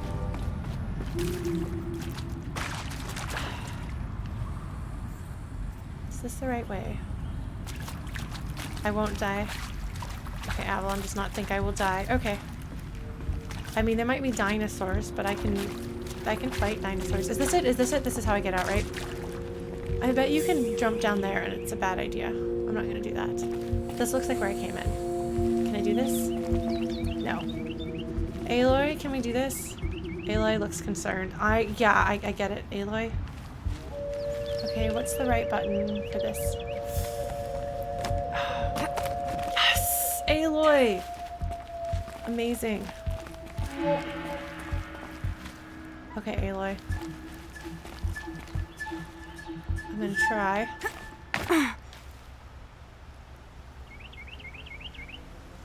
There's dinosaurs somewhere. I know. I know. I know. I know. I don't remember where they are, but I'm gonna find myself the nearest patch of grass. Hold on, I should probably know where the dinos are. There's some dinos over there. So I'm gonna go away from the dinos. Oh look, there's some grass. We're gonna go into this patch of grass and hopefully not be seen by dinos or heard by dinos. Look, this is where I want to go actually. Folks, I'm sorry that I said that I was gonna go progress the story and then I didn't. But I think that was worth it. I'm really excited. Okay, hold on. I do really want to go into the mountains. I want to see what I can see. Also, I want to see if there's dinosaurs there. Hi, Fox. I don't actually know if I can climb the mountains. Alright, we're gonna try this. I probably can't climb the mountains. But we're gonna find... Okay. Looks like no. Hold on, there was a road. Yeah, okay, so here's the thing that I was actually talking to Chrono about. Because I've been trying to figure out, pacing-wise... So I've been playing a lot more kinds of games lately that are not the kinds of games that I... Oh, is that a dino? No, that's a piggy, okay. I've been playing a lot of games recently that are not the kind of games that I traditionally played or streamed. The sky's getting lighter. Dawn's coming. Okay, so there is a day-night cycle, which I don't think there was earlier. I think I must have passed the tutorial level. But so like I'm used to playing games where gameplay is really secondary, and story is the primary and sometimes even exclusive focus. And so Honestly, this might be a bad idea because I don't know if there are dinos in this vicinity. So we're gonna find out shortly. Man, I did not get a single experience point for going down there. Can you believe the nerve? Hey, Zeonite Shard, what's up? Yeah, well, so I'm used to things that are a lot more... hold on, what are you? There's just a whole bunch of birds here. Foxes. And I guess they would be less afraid of humans because there's these other machines that don't, these things that don't mess with them but do kill humans, so humans are a lot more cautious. But yeah, playing games where gameplay is a big component of it is a relatively new thing for me. I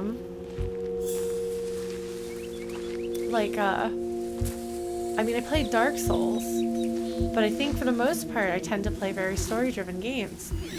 And that's not a dino, as we call them. Although in this case, like, dinosaur does not refer to what in the real world we call dinosaurs, because again, I'm calling robot horses dinosaurs.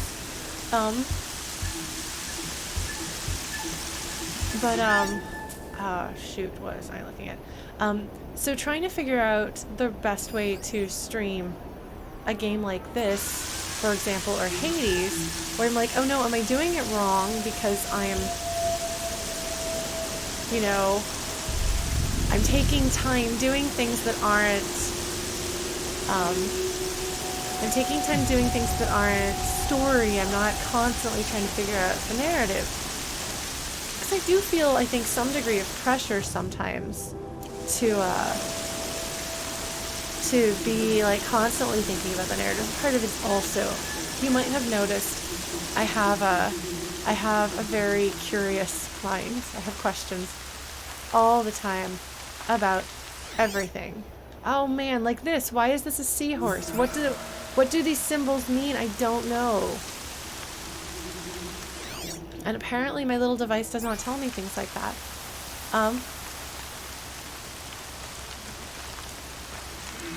I don't think I've been to this area yet, so I'm gonna go light that bonfire and we're gonna save.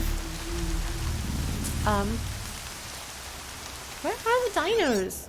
It's picking up on dinos, but I don't see them. Oh. Training dummy, okay. Oh, that's not a dinosaur though, Aloy. God, the music's ominous here. But yeah, so part of me is like, I don't know if like me playing things like this is going to be like interesting enough to be like stream worthy. Like, should I try to like go through this stuff faster? And then like Kono was saying, you know, I worry, or I wondered whether you would be a good fit at all, like streaming. Oh look, did you notice the snow? The snow went away. Like some of the snow that was around there is gone now. Yes, it's gonna say that I'm on this quest that I'm absolutely not on. Amazing. So like, because he and other people have like voiced like I don't know whether it would be a good fit for you to stream that game. But he was like, with Hades, you seem to be getting a lot out of the gameplay as well as the story. And so that's been fun. And I don't know if Horizon Zero Dawn's gonna be the same way, but maybe Breath of the Wild would be too. And I'm like, huh, hadn't really thought about that. But that made me realize, like, maybe I can just play the gameplay of this and the story of this separately. Oh, I'm all full of rocks. Oh, I don't get to go into Mother's Watch, do I? Huh.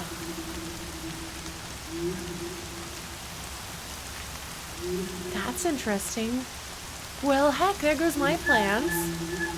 I was so set on going into the mountains, but I can't. It's almost like they don't want people to go into the mountains to explore Mother's Watch, because this is where they keep an eye to make sure that nobody is going into the forbidden lands in the mountains. That makes sense. Oh, well, thank you, folks. I really appreciate those of you who like have like stuck around for the other streams that were kind of doing a different thing. I appreciate so much that you're like, yeah, this is fun too. And for folks who are like newer here, who I wonder, so if it's got the glowy thing on it, that must mean that you can actually get information. Yeah, because I've talked about playing Breath of the Wild.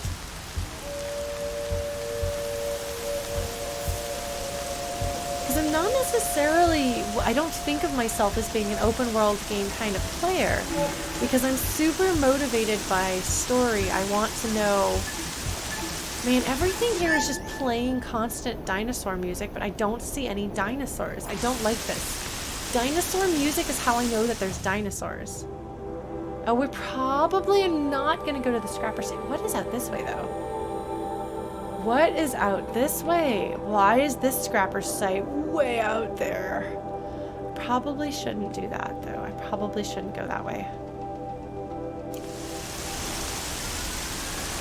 Good night, Chrono. Thank you. I might take you up on your offer to listen to me ramble about the story if I'm able to actually write some of the story tonight.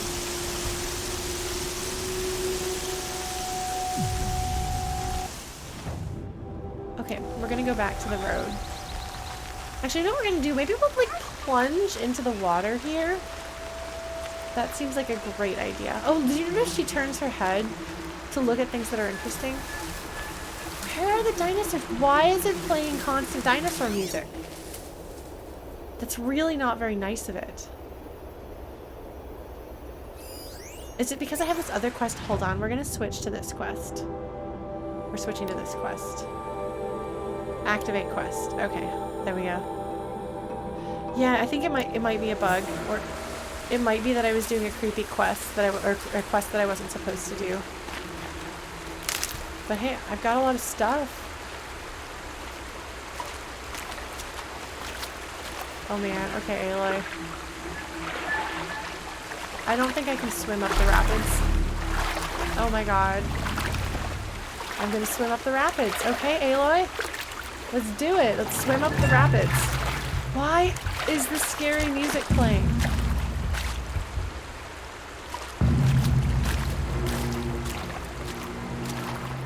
Is it a bug?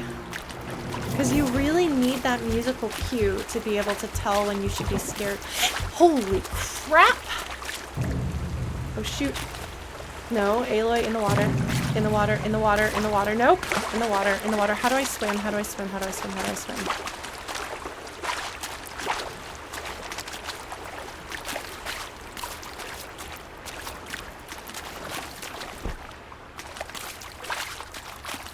Can I not get under this?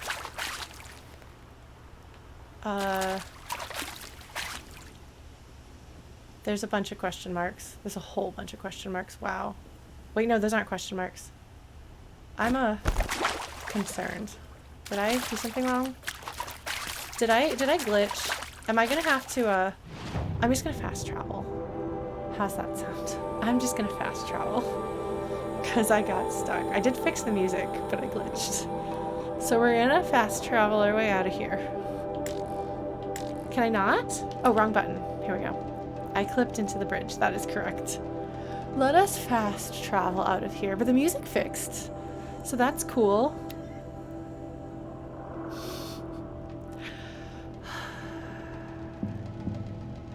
Alright. Well, that was eventful. Target the components on machines. I tried that. I did. I tried to sharpshoot their eyeballs when they have eyeballs, or the things on their backs when they don't. Discover a campfire by getting near it. Have I not lit this one? Okay.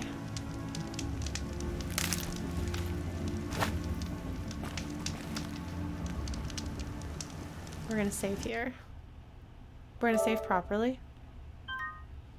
Yes. And we're not going to do the quest for level 25, although that does tell me that, because I was wondering if they were going to pull, I wondered if they were going to pull a, Secret of Mana, where, we're gonna get banished from our home and maybe never be able to come back.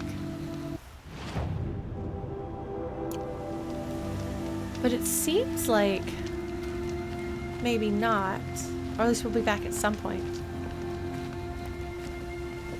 Am I going the right way? Yes. Blues, thank you for subscribing. Yay. Thank you, folks. Do you think it's gonna take me a little while to really settle into my groove? I feel like with every new game, there's kind of like a couple of play sessions where it takes me a bit to settle into my groove.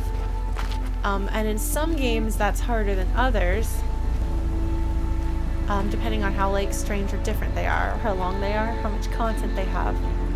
What is this? Is this just a bench to sit on? No, that's a dead dino. Are there more dinos? That dino died. Did I kill that dino?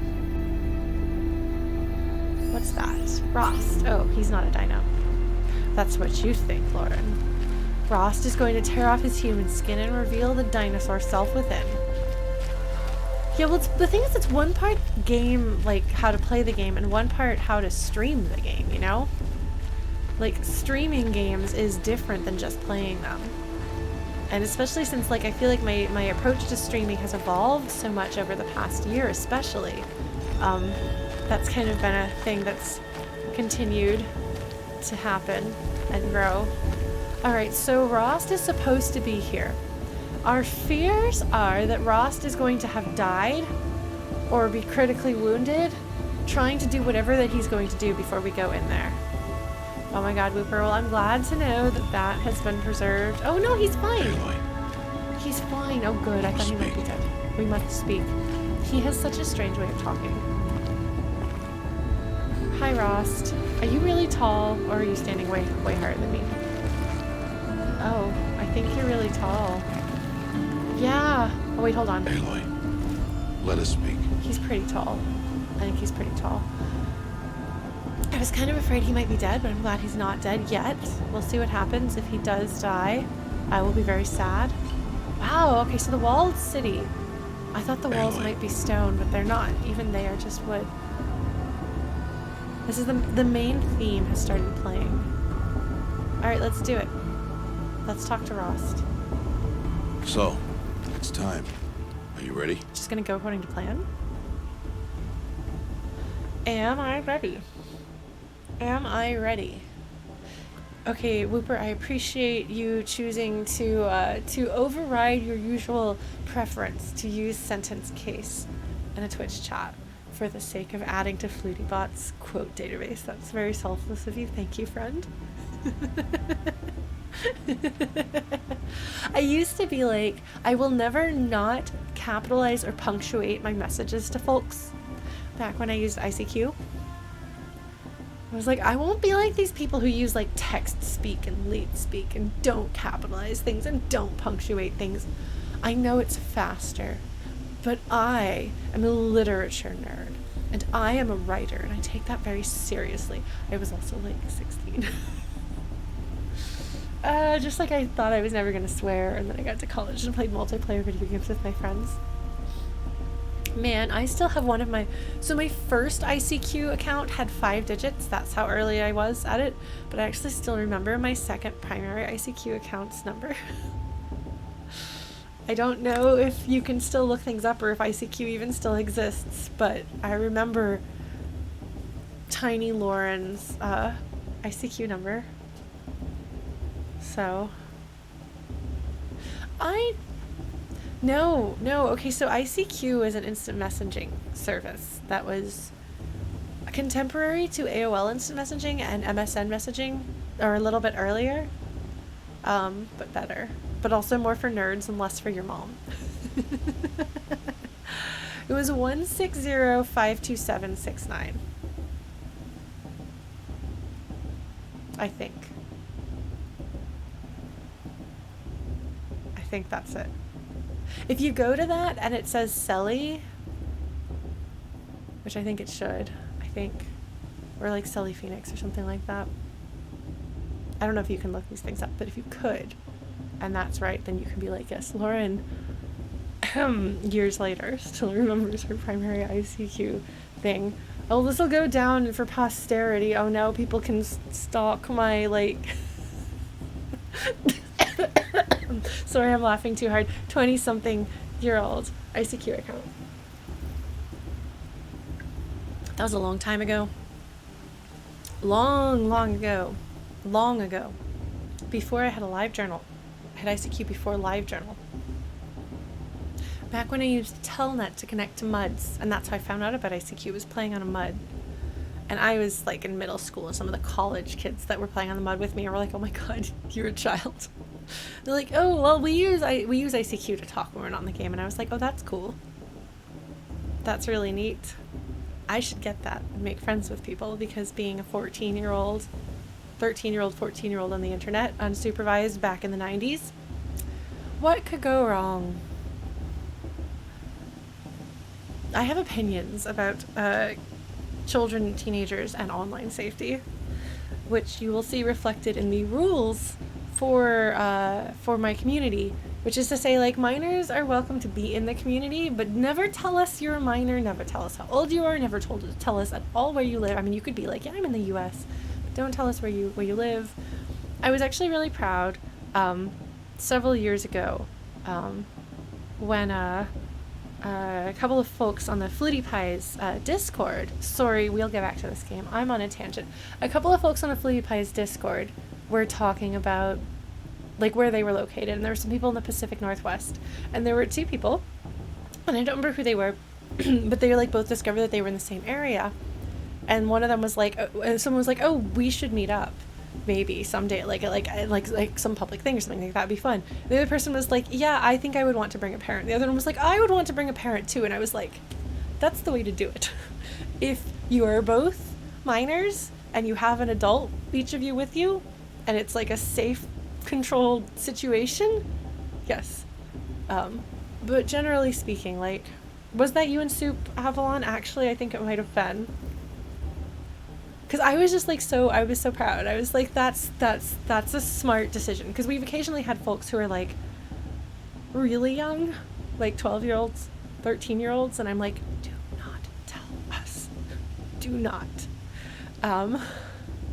Generally speaking, for everyone's safety, do not reveal your age if you are below the age of 18, and proceed with great caution, and also be aware that I will be super protective of you. So yeah.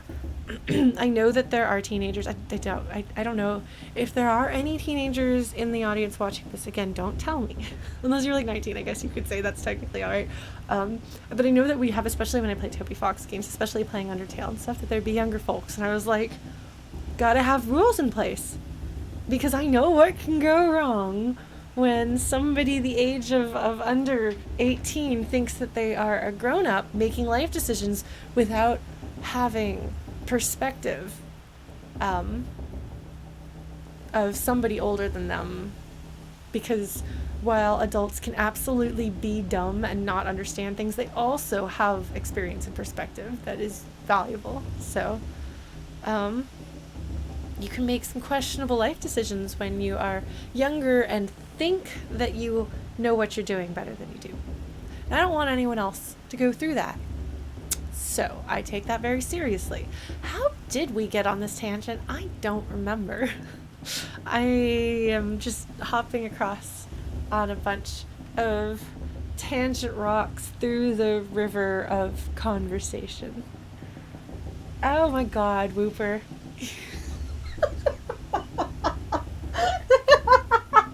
You're absolutely right. It's because you used capitalization.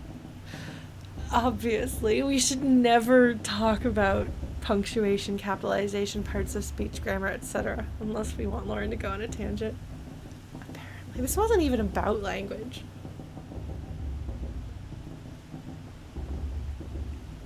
Yeah, Alex, but I feel like there's a difference between a grown-up making a questionable life decision and a teenager who's still...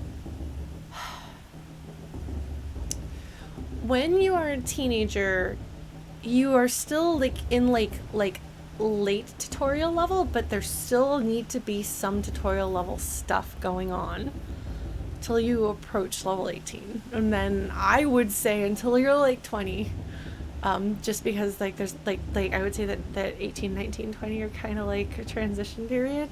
Once you're 21, I guess, like I'm like, okay, you've now had more of the experience that you've gotten rid of that. But yeah, yeah,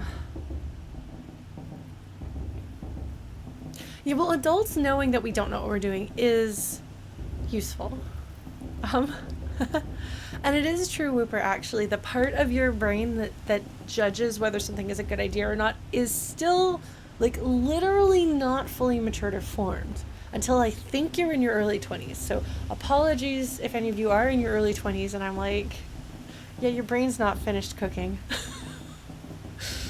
But that's fine. That's fine. Yeah, I really don't mean this to be mean to any teenagers who are following, and I actually think that teenagers have a lot of. There's something about the lack of cynicism. Even cynical teenagers still have a newness to themselves that I feel like a lot of adults could stand to reclaim. And whenever I meet a teenager who's like, I don't want to let go of this, I'm like, yes. When I meet a young adult who's like, I'm not letting go of this, I'm like, yes. Excellent, Avalon. I'm glad to know that we are not hurting your feelings there, because like frankly, like, God, I was really dumb. But I feel like the proper role of let me control it down for a minute. I think the proper role of like older adults is not like an older adult, but I am an older adult, you know.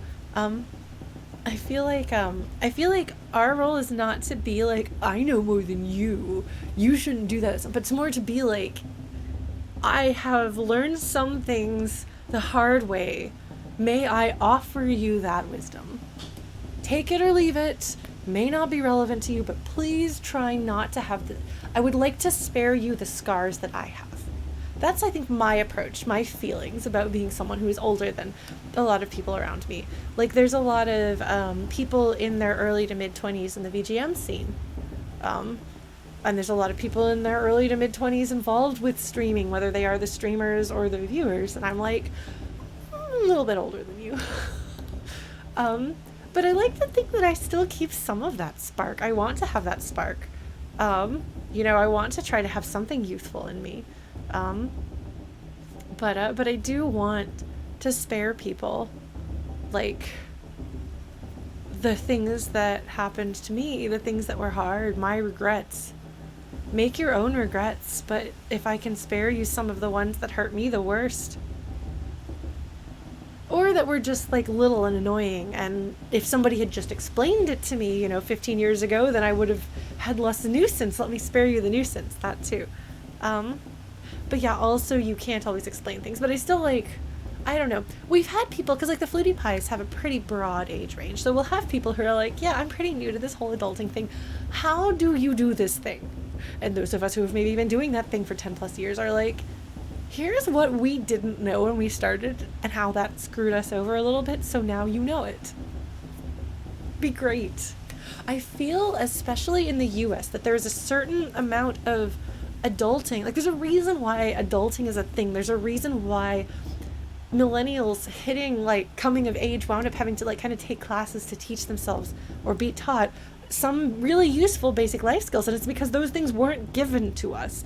We were not taught them, and it turns out that balancing a checkbook and cooking a healthy dinner are not just things that are beamed into your brain when you come of age. They are taught to you.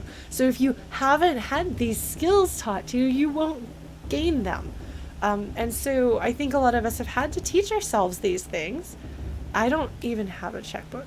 I don't write checks anymore, but I do try to keep an eye on my finances, not super closely, but like that's one thing that I was raised with. But I didn't really learn how to cook from my mom, so I had to, or my dad, so I had to learn how to cook for myself eventually, like in my first job out of college, and yeah, like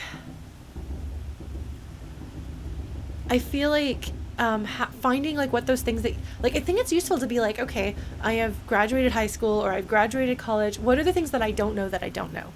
And to have people who are like, yeah, so this hurt me when I was your age, so here's the thing you know now. Now you know. I think that sort of thing is really valuable. And so I really appreciate when we're able to pass along that kind of wisdom to each other. Wisdom. I don't know. Is that wisdom? Intelligence is knowledge and wisdom is experience, right? I don't know, folks. Watch me segue back to this game. So, the skills that you need to survive in the world of Horizon Zero Dawn are different than the skills that you need to succeed in our modern world. However, it should still be the responsibility of the more experienced people to pass those skills along so that others can survive and thrive. So, Rost is doing exactly that for Aloy. Ah, I did a good job there, didn't I? Yeah, on the subject of cooking, like, my mom doesn't cook very much. My dad doesn't know how to cook. I have a whole spiel that I can go into if the next time I do a cooking stream. Excuse me, maybe. Where I talk about, I feel like there's like been like a couple generations of like kind of cooking kind of got lost among a lot of Americans.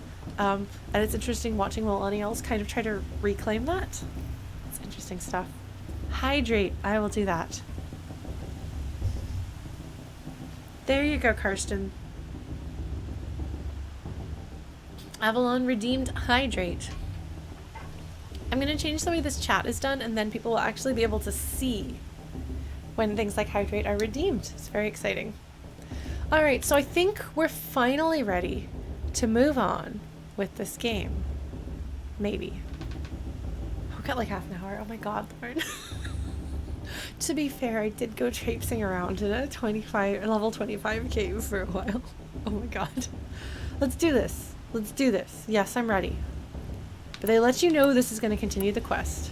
Unless I can talk to Actually, him. not yet. I'll come back in a bit. I see. I'll wait here then. Okay. Alright. We must speak. Yeah, I don't Aloy, know if there's anything let us else I need to do. So I think I am going to talk to him. I think we are going to go ahead and do this. Just wanted to see if there was any more dialogue that I could get. are you ready? Oh man, being an independent contractor is rough, and I wish that I had known more about that before I wound up being a full-time freelancer. But you know, you live, you learn. Speak with the berries, Aloy. Alright, let's do it. Yes, I guess. It's louder than I expected. She can hear the Never been people so already? close before. I guess everything's bigger up close. Soon it'll all seem familiar. Like home. She's I skeptical. don't know about that. Look for High Matriarch Tirsa. She'll help you. Any other concerns? Hug him. Yeah, this is a big thing. I mean, she fully plans on trying to maintain her relationship with him as best she can.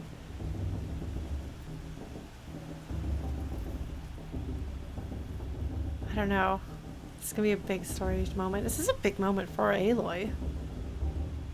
Like, she's going to have everything she's never had and isn't sure she wants. And hopefully gain one thing she wants, but also lose something that she wants. She's trading the only family she's ever known for answers about herself. That seems like a very human and relatable conflict. Any final lessons before I head in? She's No. nervous. You've learned every lesson the wilds have to teach. He looks so sad. It was you who taught me, not the wilds. Not sure my bow and spear will be much help in there, though.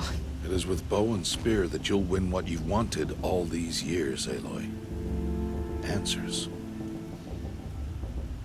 His face is so beautifully rendered. Like, he just looks so sad and so kind. His eyes. And yes, I'm pretty sure that is the matriarch from the beginning who was supportive. I get the feeling, though, that Rost's strengths are not his people skills. And that's perhaps part of why Aloy has not inherited them. She is, however, extremely clever. And so I think she'll find a way to get on better with people than a loner necessarily does. I think she'll probably be better off than I think Geralt is. I haven't watched tons of The Witcher, but he seems like he does not know how to people. And I suspect Aloy will pick up on how to people. We'll see. What should I expect once I'm inside? There'll be people celebrating and feasting. more than you've ever seen in one place. No other village compares to Mother's Heart. It is the seat of the High Matriarchs, the center of Nora life, a jewel of the sacred land. Give it time, and you'll grow fond of it. As I was, back when I was of the tribe.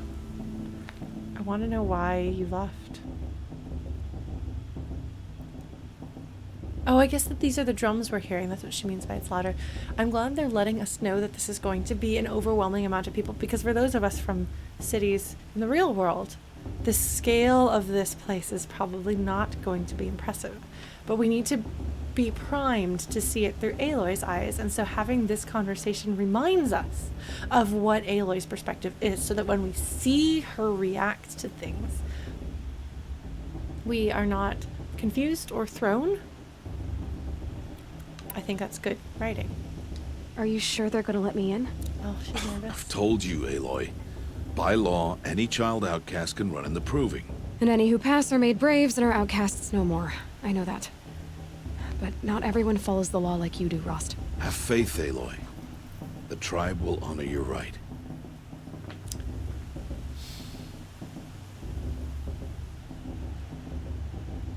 How many child outcasts are there? Like, how do you get outcast as a child enough to participate? Like, I have some questions about their social structure, the decisions that they've made. Just saying. All right, let us do this. See what happens. A lot, I suspect, is going to open up for us. I'm ready to do this. Story-wise. See you back home in a few days? No. You will not find me there, Aloy. Here. Take this, too. Remember.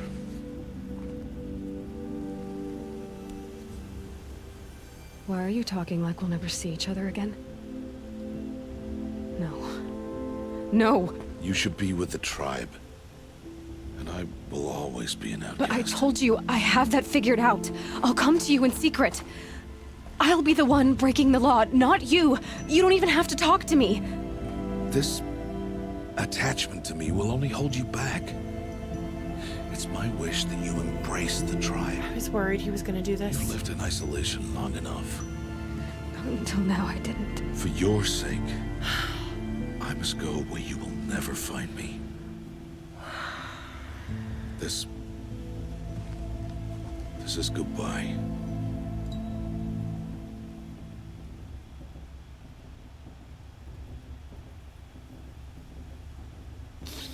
I knew he was going to do that. I knew he was going to do that. I knew he was going to do that.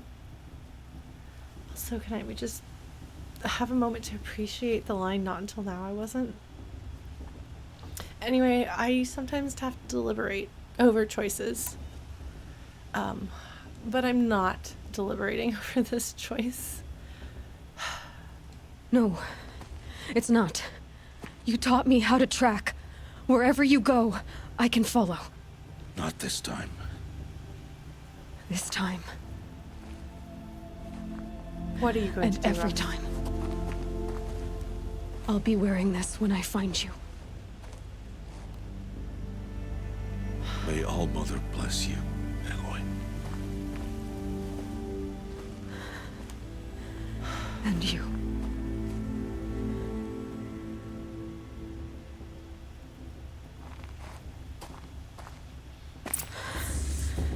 I have to let him go.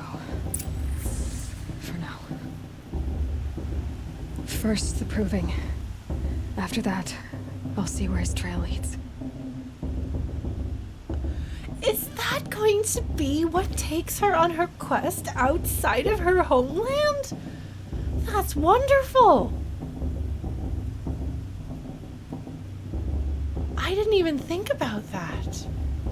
I don't know why I didn't think about that. I knew he was going to do something to try to prevent her from following.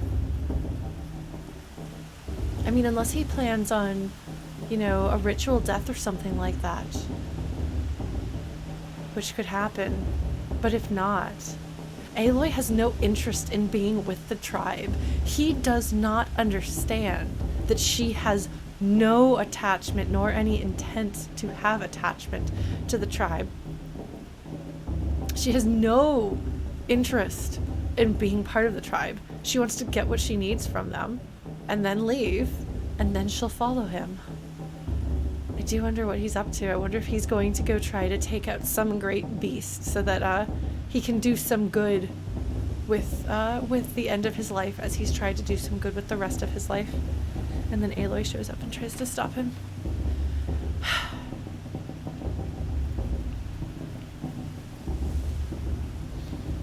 She's been put in such an unfair situation. He's right, it has been unfair for her to be in isolation, and we've seen the toll it has taken on her, especially when she's younger. But, losing her father figure. Yeah, he wants her to develop an attachment to the tribe. But she has no intent to do so. No intention to do so, rather, and no motivation to do so, except for him telling her to. And he thinks, because I think Rost underestimates, I don't know that he underestimates how stubborn she is. He wants her to care about other people, and I think that's good, and I think that's an important...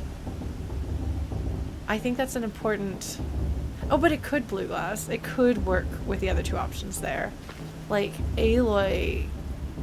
Like, saying, like, fine, I won't ever see you again. Like, you say that in the heat of the moment, and you still want to follow him. And I understand, is what you say so that he doesn't argue, so he doesn't think you're going to be tracking him later. There's ways. There's ways to write those like, you could make that work. Mayor Rost really, really clearly, very, very strongly wants her to care about other people. And I think that that's valuable, and that is a concern. Somebody who has not had much experience with other people is going to think of other people as others and outsiders and not have that attachment. Fortunately, she had somebody showing her love growing up, so she shouldn't have... It shouldn't be impossible for her to grow attached to others. Like... You cannot instill in someone a sense of obligation to those who have never shown any obligation toward them. I don't think. Especially not someone who is headstrong. Perhaps if Aloy had grown up to be obedient, you could say it's your duty to take care of these people and care about them even if they don't care about you. But that's not who she is. And I mean, I guess, that's concerning. That's really cool. Wow, you feel this place here.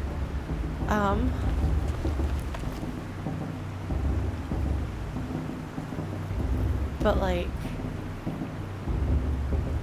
I don't know. I think, I don't know. She's managed to connect with people because we did those side quests. Like, we've seen that she can have connections to those people and she can care about what happens to them, but it's one thing to care about individuals, and I guess that's how you become part of the tribe, but I don't know. I think that she would always be kind of like the merchant guy, the trader, who will never get over his resentment of how he was treated, and I don't think she'll ever get over that. Yeah, no, the blue is definitely here too. Like, the blue, I think, is their tribe color. So I'm wondering if we wind up going to visit other tribes. So you notice also, this is the Holy Land. We are the protectors of the Holy Land. We are the protectors of perhaps where mankind was reborn, is the theory that I'm currently rolling with. Yeah, well, Katie Bird, that's the thing, is I wonder what children would get outcast alone and what that would mean, Like, why would you outcast a child alone? That would probably, most likely, especially if the kid is under a certain age, mean that the kid's gonna die. And I mean, I guess maybe that's kind of part of the point, is it's a way of potentially sentencing someone without taking direct responsibility for the consequences of the sentence. Is she does have playful banter with Karst. Like, she can care about people as individuals, but I don't... It's going to take a lot for Aloy to want to be part of the tribe, and even if she does, she is going to be pushing for change. I don't think there is any way that she will accept the rules. I cannot see her ever accepting the rules. The most I can see her doing is deciding that she can change it from within. That is as close as I can see her coming. Even if she becomes part of the tribe. We'll see. I don't expect her to actually connect with the tribe, though. But we will see, because we don't know what she was outcast for. We don't know whether the circumstances of her being outcast are such that people won't ever fully welcome her in. I don't know. And it is a cruel fate to outcast a child. Like, it's a terrible, terrible thing. They outcast a baby and gave her to a lone warrior to raise. I'm trying to figure out what these are that are stuck to the posts here. Like, these look like these are pieces off of the robots, maybe, for decoration. Because they're parts, of course. We would never actually make something with their parts, really, except for maybe, like, you know, sparks and things like that. But we can use them for decoration as trophies. Modus Bones, thank you for following.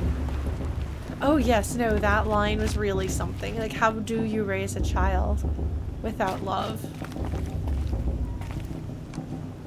Oh, that was an interesting little camera blur. She's smiling. You will turn back, outcast. Or bleed. Your choice. Make way! Make way!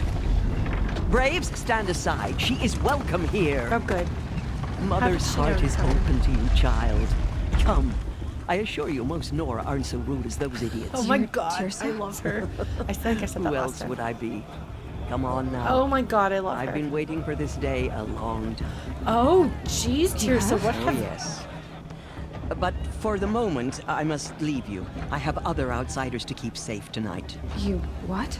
Envoys from another tribe, the Karja. Come to observe the proving, and oh, how the Nora hate the Karja.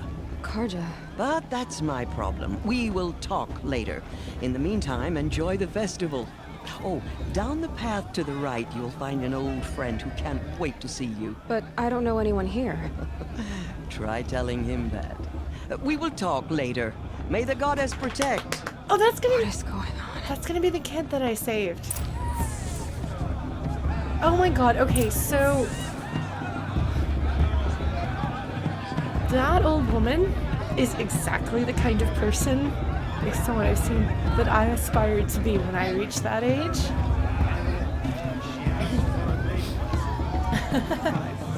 I love her so much already. She's great. Alright, so the way they've got the audio going here, like, it's very, like, again, so I was saying, like, the conversation with Rost is to prime you for being overwhelmed, for thinking about this from Aloy's perspective. And so the way that they have the sound when you step in here, it's just this overwhelming amount of voices. Now, for me, as a very extroverted person who loves being around people, usually if I walk in and I hear a lot of people, I'm like, yes.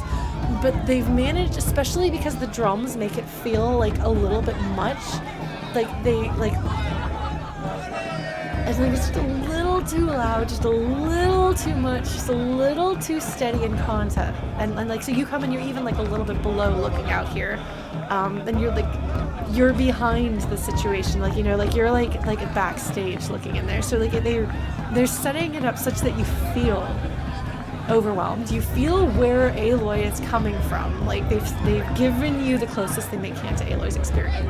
And that's a very good execution of what they're trying to accomplish. Yeah, the sound design here, it's very intentional.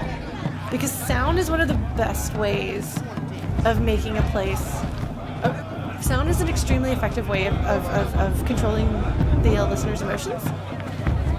So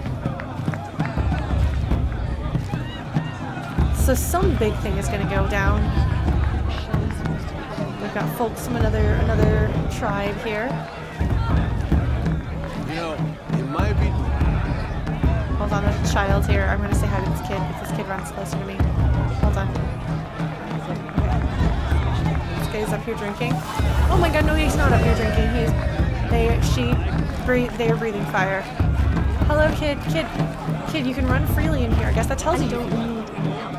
I guess that tells you that you can, in fact, run freely in here. Oh, I wonder what's down here. Talk to your old friend. It's gonna be that kid. I knew that kid was gonna come back. I knew he was gonna come back. I'm really excited he's gonna come back and be my friend.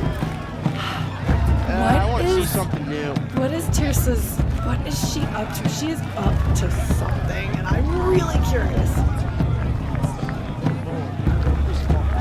The festival before my sister's proving had much better music. Thanks, sir.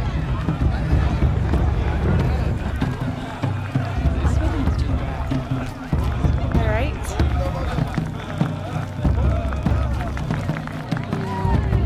Yeah, because like this, from a like modern city perspective, is very small. But for Aloy, to have like several dozen people hanging out is really different.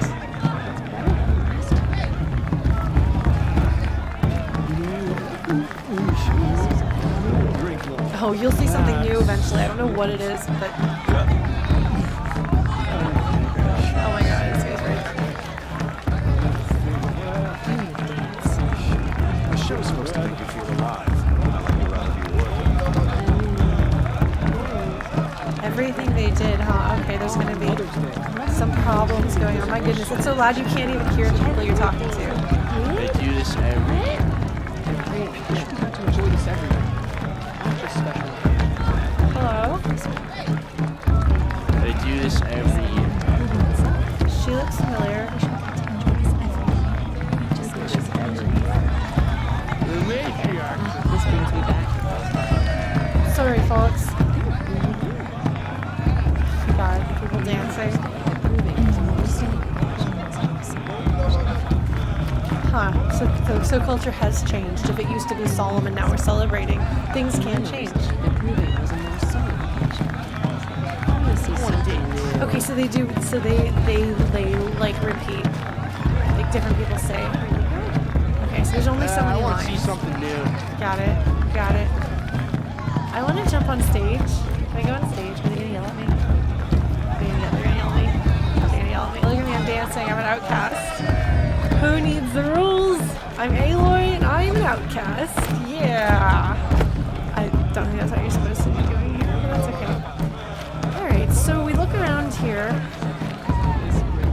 and we see and hear, and having the volume and the sound be the way it is really great to sell. Okay, good, there are more people, there's more towns. We've got this. You can still see how much sound you're making, despite this not being that. Yeah, Tirsa's just like, oh my god, that child. Well, it is technically just about 10 o'clock.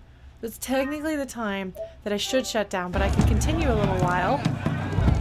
Since we've just started being in here. How do you folks feel? I couldn't live among machines like you did, not forever. Live among machines? Oh, you mean having dinosaurs around everywhere? Yeah, I should head into Mother's Heart. exhausting to have dinosaurs everywhere. So now that I've realized that they're not all dinosaurs, I'm like, this is a hand? Is this what I'm supposed to? What is this? What is this? Interact? What am I interacting with? I'm sorry, folks. Oh, I'm gonna warm my hands by the fire. What does that do? Huh. That's interesting. I guess because it's cold up here. Yes, mother, brave, or hunter. So I assume that the braves are the ones who fight machines, the hunters are the ones who bring back food, and the mothers have Aloy! children. It's you, isn't it? Over here. Yes! Hello! It is Aloy, isn't it? I'm remembering your name correctly? He looks kind of Are awkward. you the old friend Tirsa told me about? I don't know you. I see you don't recognize me. Well, it was a long time ago. Teb is my name. You were half my size when you saved me from a herd of machines. Yep. I remember. You tried to thank me. Yeah. I never forgot that day. All these years, I hope to see you again, if you came to run in the Proving. How does Tirsa know all of this? As you can see, I didn't turn out to be much of a hunter. I served the tribe as a stitcher instead. A maker of garments and armor. That's why he's got wacky clothes, okay. In preparation for this day, I've made an outfit for you. Oh my god! I hope you like it. That's really What's it going to cost? cute. Cost? Nothing. Oh Consider my it god. the thanks I tried to give years ago. Long overdue. That's really adorable. Oh my god. Okay. Alright. I guess I will, take this. Yet Tirsa seems like she definitely has,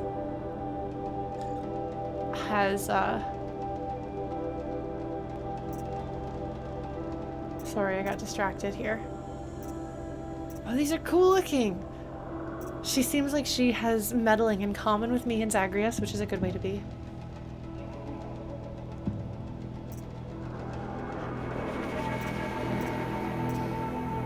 Alright.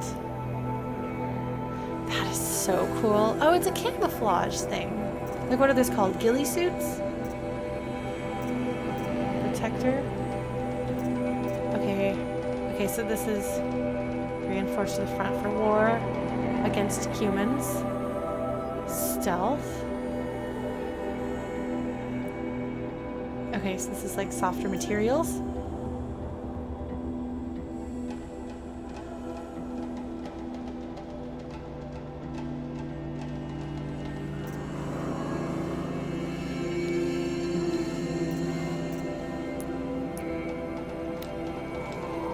Oh, you have to hold it. Okay, got it. Yes, let's go ahead and equip it. So she'll have a different outfit. These are really cool. Sorry, did not mean to cough in your ears.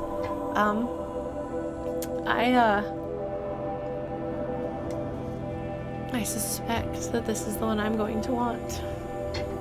Because I am a fan of...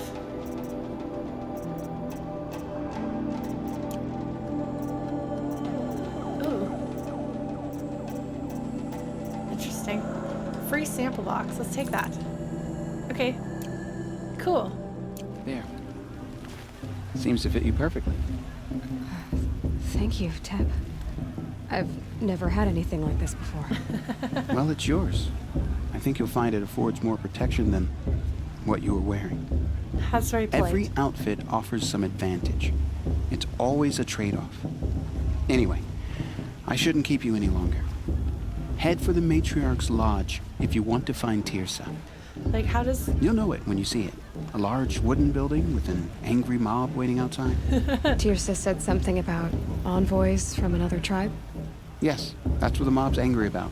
Karja visiting our sacred land for the first time in years. Oh, man. I'd expect to see some tomatoes fly, maybe rocks. Hopefully not spears. Oh, my goodness. In any case, be ready to duck. People having a good sense of humor is, Or the thing before that. it's, I think, a prerequisite for them to have easy conversations with Aloy. She is definitely, she likes, I mean, she's overwhelmed right now, so she's not going to joke around with him, but he's going to joke around a little bit with her, and I think that that will help their friendship. Who are you? Never been alone like you. Not for long. Yeah, I sure have been alone a lot. Whose fault is that? Not mine. Oh, you can hear the people singing. Wow. So she comes here. Look at this. Look at the beautiful work here. Wow. And so again, this is a little too loud almost. So so you can sit and listen to the music.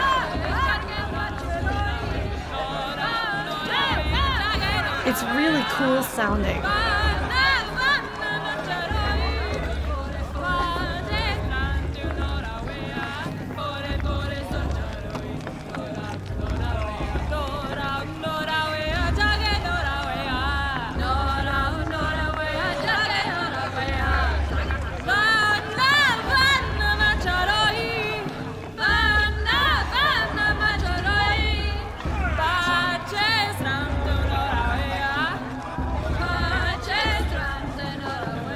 They've got paper. No, that can't be paper. It's gotta be something else. Just like imagine like the smells, the sounds, everything here would be strange and unfamiliar to her. Does Rost seem like he would sing? No. Yeah, they sing Nora a lot in here.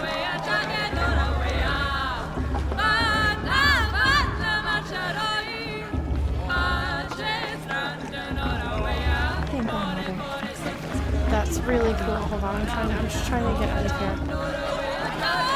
Like the food would be unfamiliar. There would be smoke in the air. There would be the smell of people. The air would be like a little thinner and colder. Like just everything would be so different and overwhelming. Slow down, she says. Well, today's not a day for slowing down. Another beer. Amazing, yeah, outhouses as well. Yeah, no, there'd be a lot that's different. This heat crawls. This heat crawls. Oh, are you too warm? I guess that must mean that we're gonna go to places that are hot eventually. Dog, get down from there. Bad enough you're drunk. Why do you have to go climbing houses? Oh my god. Oh, not supposed to go climbing on other people's roofs, huh? Oh my god. I'm gonna... Let me see if I can metal. Get down from there, now! Oh, that's just what you want, isn't it? For me to fall on my head! Oh my what god. I want is for you to climb down! Oh my god. What an idiot he is. Can I... Every year this happens, every year. Oh my god. At least he's not trying to run a brave trail. Oh my god. Alright. Wasn't drunk when I ran the proving. I'm out of one. Oh my god. Can I help this guy? I don't know what to do. Oh, there's a thing up here. Hold on. I'm gonna go jump on people's roofs because they have just indicated to me that that is a thing you could do. They're like, hey, climbing on roofs. Climbing on roofs. You heard him. She can't tell me what to do. I'll climb so far up she can't see me. And then right across from him, so you're already thinking about climbing on roofs, they put this thing to teach you that you can climb on roofs. Not just special occasions. That is well done. Okay, Jarg the Climber. I appreciate Jarg the Climber's enthusiasm for life.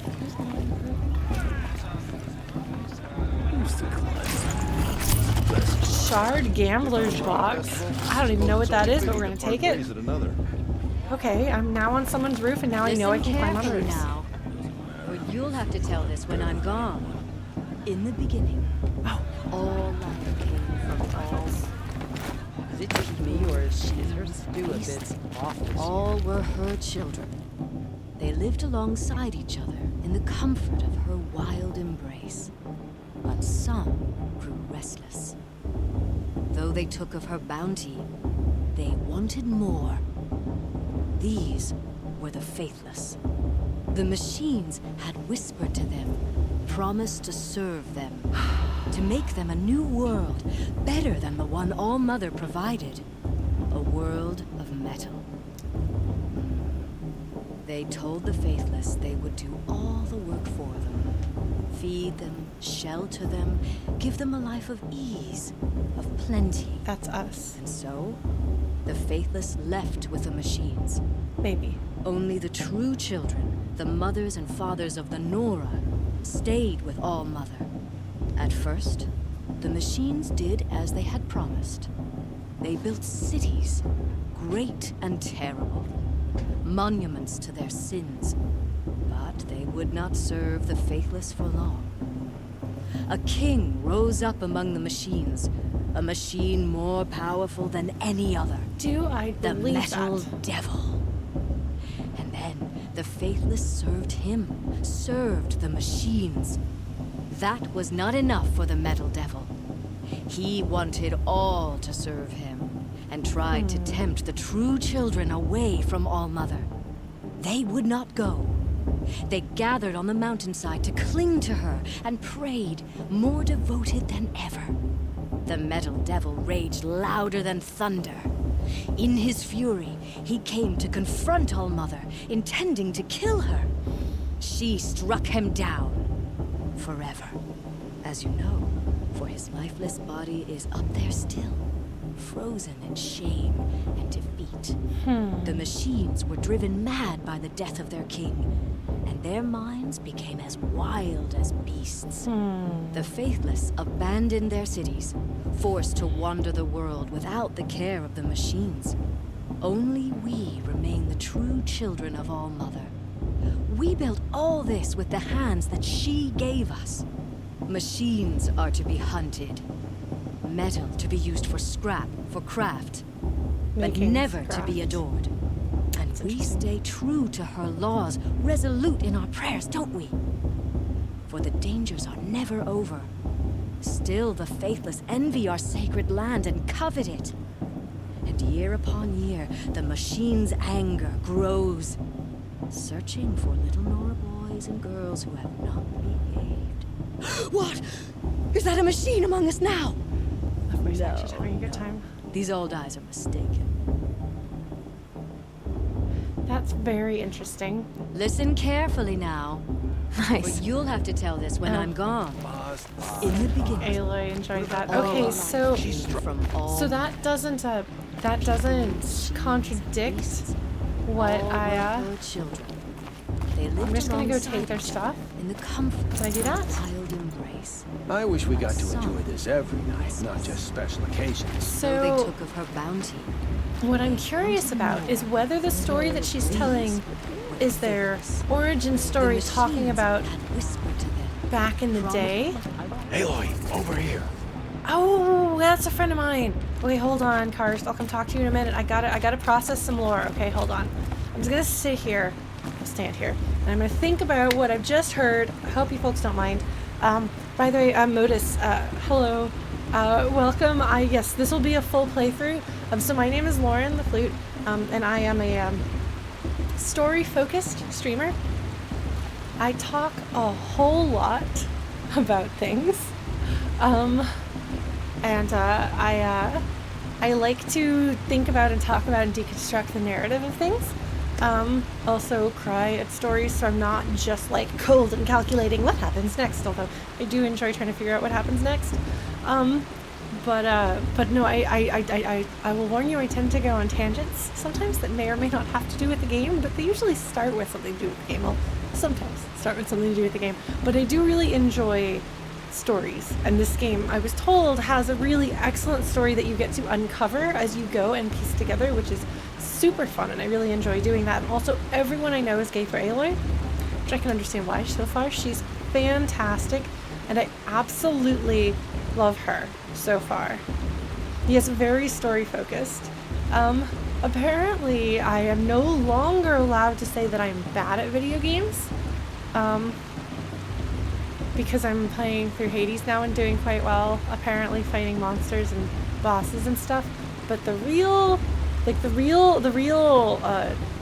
of Hades is the characters and unraveling the mystery of what's going on. So yeah, we're all Gayloy for Aloy. Oh my god. Oh my god. That's both terrible and wonderful. I'm gonna keep that, and I feel like that should go on a t-shirt with like Aloy and like rainbows.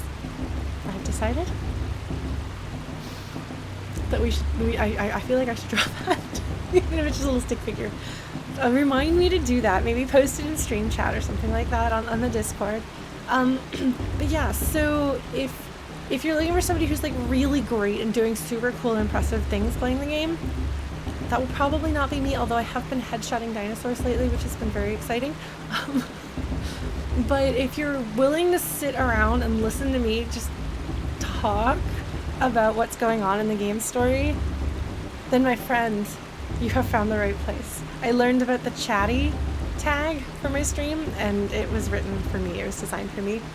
So I have been, like, I've been thinking for a while that we have, and this was, I was talking about this earlier, I went wandering into the ruins. I'm level 5, I got a quest that was level 25, I have a cave phobia, so I decided that maybe this is not the time. Like, we've seen the apocalypse, we've seen the like, immediate situation of the apocalypse because of the bunker we visit at the beginning. And so it's clear from the way that the Nora talk about things that it sounds like mankind brought about its own destruction by using machines for technology in some capacity. So it's not, oh, I am the opposite of rushing through games. We called it sponge running instead of speed running for a while because I like to just wander through and soak it up. Which does mean that sometimes I get to pick up on or catch little things that people who are going faster might not see. So it's fun. So it's clear that technology was in some way responsible for the end of the world as we know it. And it is definitely the end of the world as we know it because the people in the bunker are definitely from our world, and I would say from the US is my theory. Based on the way they talk and what they say. Based on the climate here, it feels like we're maybe more northern, but I suppose we could be in a mountain range that is cold regardless of how far south it is, kind of. Yes, I have a legit phobia of caves. That is a problem in many video games. It has come up. I also have phobia of fire, and these two things go together very frequently in video games. Dark Souls was fun, let me tell you.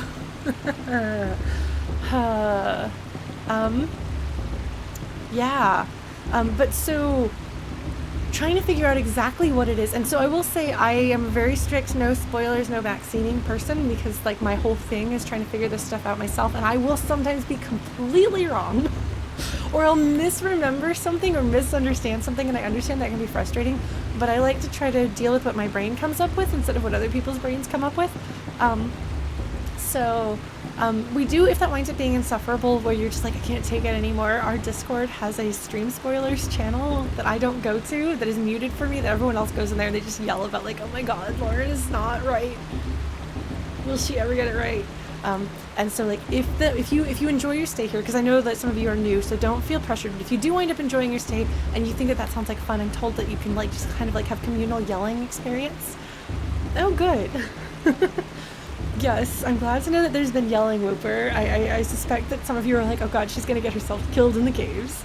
Well, fortunately, I got too spooked and decided not to push through. Yes, and Avalon is a mod and can help give you access to the spoiler channel if you want it, but no pressure if you aren't ready to commit to joining a Discord for that. But yeah, so I do this every Tuesday. I won't be doing this next Tuesday because I will be flying to visit my family, but I'm gonna try to stream this on the following Tuesdays. I will keep folks posted. There might be a bit of a break because of holidays, but I'll keep you posted.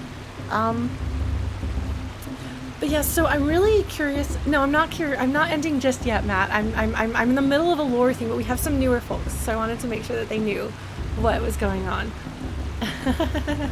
No, narrate away. I appreciate that. And folks will sometimes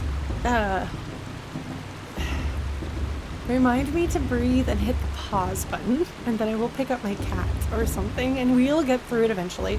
The nice thing with Dark Souls is that I could summon friends to help me just walk through the caves. Not fight monsters, just be with me so it's less scary. So we'll see how this goes. But a lot of video games have caves, and a lot of video games have fire and fiery lava caves. Just no, thank you. Hi, Ruha. Okay, Ruha has redeemed stretch. I will stretch my arms over my head. But yes, so obviously we are too early in the game to know the nature of the apocalypse. And so the story that the Nora matriarch is telling there is completely compatible with my general interpretation that like basically World War III happened.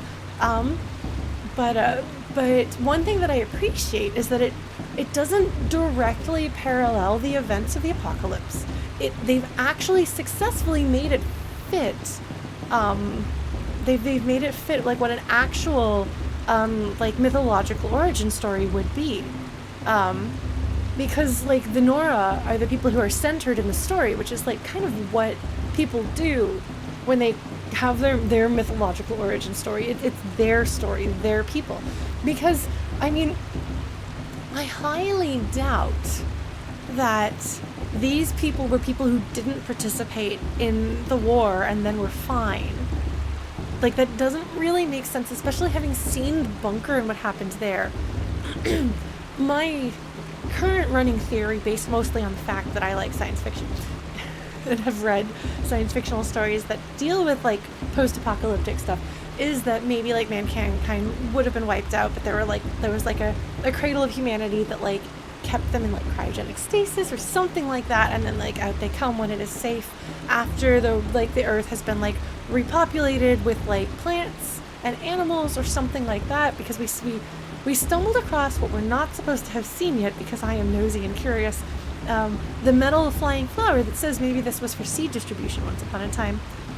It is really curious, actually, now that I think about it, that the robots that we have seen, the machines, emulate living things. Like, we haven't seen robots that don't have some basis in some particular creature, even plants now. If that is truly supposed to be some sort of a, like, mechanical, like, drone flower thing. And I wonder why that is, because at least based on our current society, like, that's not how we create technology at all. And based on what the people in the bunker were saying, they were referencing specific things in our real world, locations, songs, things like that. So that makes me feel that the machines that we are encountering in this world were not from pre-apocalypse. They have to have come from something later. Unless there is some enemy that is completely outside of our modern contemporary culture that creates these kinds of machines. And, you know, maybe we're looking at eco-terrorism of some sort, where it's like, fine, we will use our mechanical, we will use our mechanical recreations of organic beings to wipe out humanity so that the earth can recover without humans. Like, that is a possibility. Okay, Modus, you see what I mean?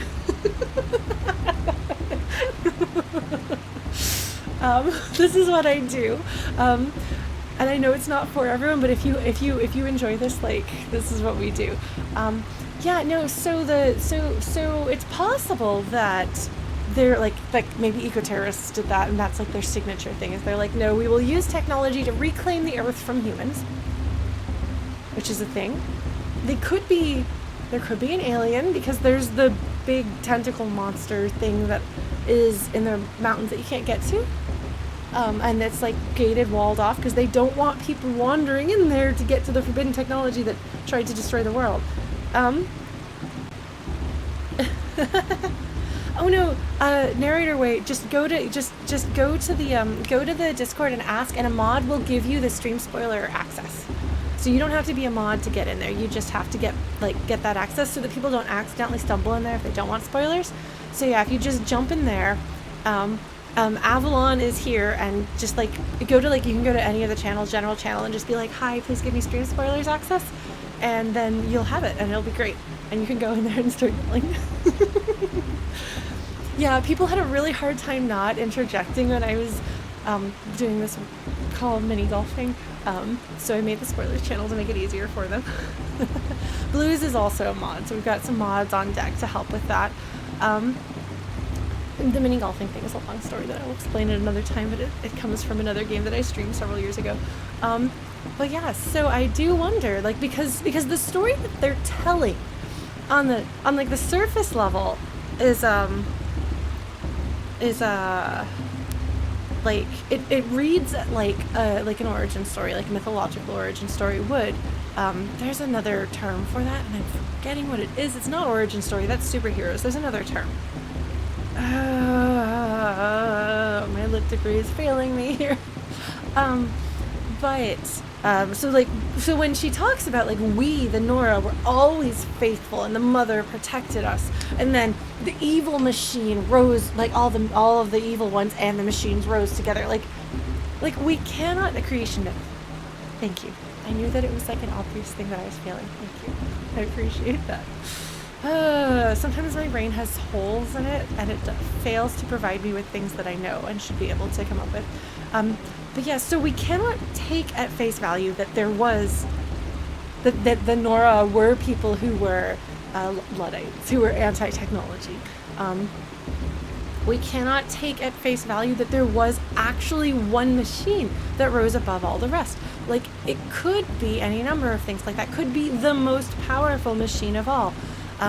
Or it could be that, like, everybody tried to, like, upload their brains to some sort of super technological, I don't know. So, like, there are so many things, and we don't have enough pieces to actually build anything together. But I don't think that the Nora creation myth is a literal retelling. Like, I can't look at the Nora recreation myth and say, oh, obviously this, and this happened, and this means this, and this means that. Which is, I think, way too frequently how creation myths are written in post-apocalyptic science fiction or fantasy stories like this. Because people don't think about the degree of abstraction that happens. And so they make it too literally close to the original story, so you can figure out the original story. For me, the creation myth here that we just heard confirms some of, like, the feeling of my theory so far. But it doesn't give us anything concrete. Now, as we get more information, it may actually be a more useful framework to piece together things. If we keep that in mind, or like, oh, she simplified this, but I think it refers to that, which tells me that probably, like, we may be able to do that.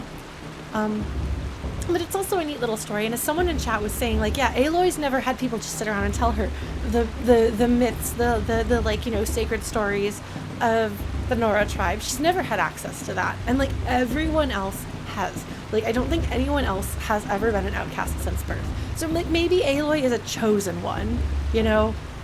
And maybe that's why Aloy is so excited. Hang on, sorry, somebody told me that I could go talk to the guy on the roof. Listen carefully now, for you'll have to tell this when I'm gone. See, the way she says that feels as though that is the traditional, what's the word? So different stories, or different cultures have different ways that they begin stories. So, like, a lot of European cultures have Once Upon a Time.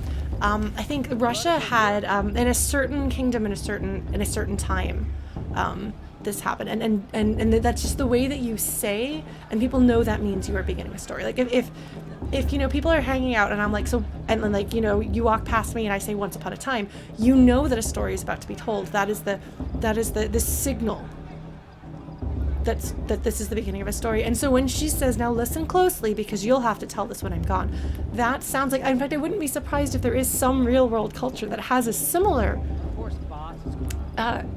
beginning of stories. And I'm really curious because it's really interesting if you read myths, legends, folk tales from around the world that are written to be accurate to the telling in that culture as opposed to having been, like, basically localized, you will hear these things are very different from, like, what you're used to as your one culture's version of Once Upon a Time. Yes, so this one time, that's a good point, May. Like, there are informal equivalents as well. And speaking of formality, something that I find really interesting is, so, like, once upon a time, there lived a princess and a beautiful, like, you have this beautiful fairy tale way, and there's kind of this, like, elegance and this distance in a lot of fairy tales. And a lot of the characters don't get named. But something that was really interesting for me, because I got really into Russian folklore for a while. I was writing a story myself that kind of, like, tied into that, and just, it's really interesting. But there's a level of, like, informality, kind of, with some of it. Just, like, if you listen to stories that are told, I'm trying to remember, and this is one of those things that, like, unfortunately, because of the way in which, like, I think mainstream American society has kind of disrespected a lot of, like, the native cultures of this country and continent. There's a lot of, like, folding in together of different nations. So unfortunately, because, like, when I was learning stories, like, that was how they were presented to me. I can't say, this is the story of this nation, this is the story of this nation, this is the storytelling style of this nation. But I know that some of them have very, very, very conversational ways of talking. Because rather than assuming the storyteller, like, other way of speaking, where we are, like, creating kind of, like, almost a liminal space with the way that we put together stories, the words that we choose, the tone of our voice. Instead, the stories are meant to be here and now. And so the way you tell them is different. I don't know. I love this kind of thing. I love this kind of thing very much. So yeah, if you are from a different culture than mine and you know how to translate into a language that I can understand what the equivalent of Once Upon a Time for your culture is like, I would be absolutely fascinated to learn that. Like, this is stuff that I'm really interested in. Oh, or I could just Wikipedia it. Thanks, Carson. But it is kind of fun talking to folks about their own experiences and the feeling of the stories too. She can't tell me what to do. I'll climb so far up she can't see me. Hi, friend. What's up? Please talk to me. Okay, hold on. I'm gonna have to get up here and then talk to you. All right, we're gonna do this. Yeah, no, it is really cool. Climbs better than. And yet, I don't feel so good. despite all of these great differences in the way that we structure these things, there are certain stories that appear again and again and again across like the entire world. There is the I can't pronounce it, but there is a categorization system for fairy tales, folk tales, legends, and things like that, that groups them into categories because they do, like, there are specific things that appear all around the world. It's so interesting and fascinating. I actually wrote a graduate paper in my MFA program suggesting that we do the same thing for robot stories. Because I was writing a robot story and was sick of trying to explain to people what kind of robot story it was. And it made me realize, yeah, but Joseph Campbell's not the one who came up with the categorization story, or the categorization system. That's, hold on, let me get the name right for that. I was actually just looking at this, because we were talking about my paper. So it's the okay, is it the Arn and Thompson. The Arn Thompson Uther, oh, there's somebody new in their index. The folktale, it's a categorization system. So you'll have like the armless maiden one, which is very specific and very disturbing, but appears like in cultures around the world that had no interaction with each other, but yet these stories that sometimes have the same imagery representing similar situations. It's really interesting. Like, there are apparently stories and types of stories and concerns and things that are like almost universal, and I love that so much. Yeah, and like obviously it's not completely universal. There are probably plenty of cultures that don't, but there are a lot of things that are shared among cultures you wouldn't expect to share. And I don't know, for me that's fascinating. We were talking about tropes at the beginning of this stream when I was talking about the different science fictional tropes that I think this game is digging into. Climbs better than. Like it's all the same sort of thing. Like, it doesn't mean that you're taking shortcuts in a bad way. It just means that you're pulling on like sort of more universal things that are more universally interesting. Hold on, I'm sorry, I'm really failing. How do I talk to this guy? Jarg the Climber. It's not my name, but it should be. All right, Jarg. Hey, buddy. Can I talk to you? To make amends. I'm not sure I can talk to you. I won't deny them the chance. Okay, that didn't work. I'm not sure I can talk to him. How do I talk to him? Can I like... Oh my god, is this gonna be like a Zelda game where you can like target? Such talent. A gift from All Mother. Oh man. I'm failing at this. I'll climb so far up she because like can't it see seems me. very clearly like you're supposed to climb up here, but then I'm not sure what I'm supposed to do from here. Yeah, Z targeting. Hold on, can I like jump onto this? No, I can't. He's not interactable. So far up she can't see me. All right. Wow. Listen carefully now. I did a good job trying. For you'll have to tell this when I'm gone. I love that. It feels like, because it doesn't sound like she's saying that specifically. She sounds like this is a saying that she's said many, many times. Aloy, over here. Oh my god, let's go talk to Karst. Hey, Brennan, have you played this game?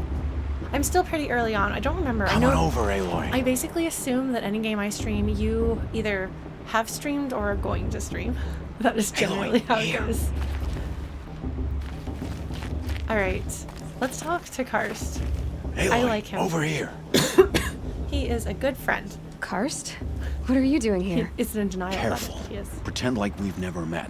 I wasn't supposed to trade with outcasts in the wilds, remember? She's already How could I forget? And how generous of you to talk to me now.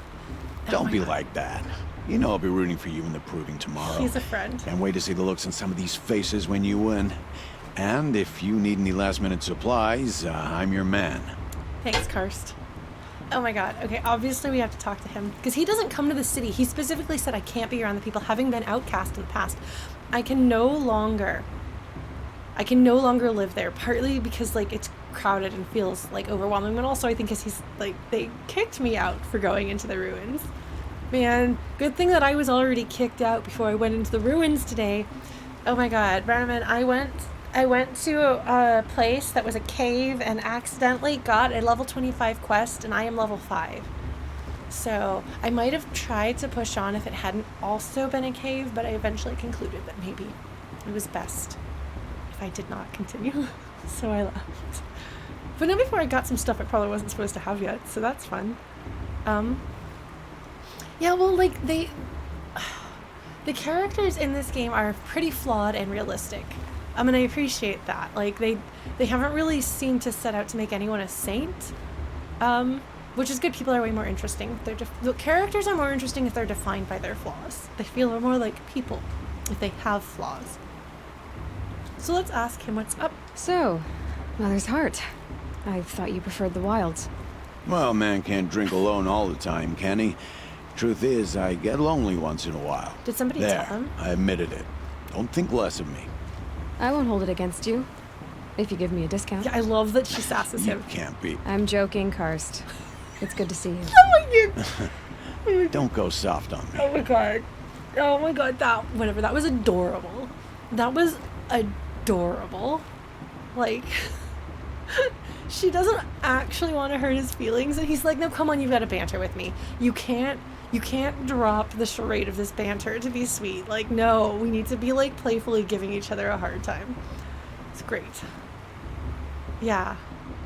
No, it's fantastic. No, she's such a great character. I feel like there have been some really good main characters. Like, Zagreus from Hades has been skyrocketing his way into, like, one of my favorite characters of all time. Aloy, I can see why everybody loves her so much. So, like, there's been some good characters out there. I like this. But yeah, he's the sort of thing that he could have really easily been a two-dimensional stereotype of any sort, and he's not. I'll give you my best prices, I promise. I believe you, friend. Alright. I wonder, these are the same prices when the other guy... No, actually, you know, I was saying that I didn't think it was very plausible that she would wind up feeling loyal to the tribe.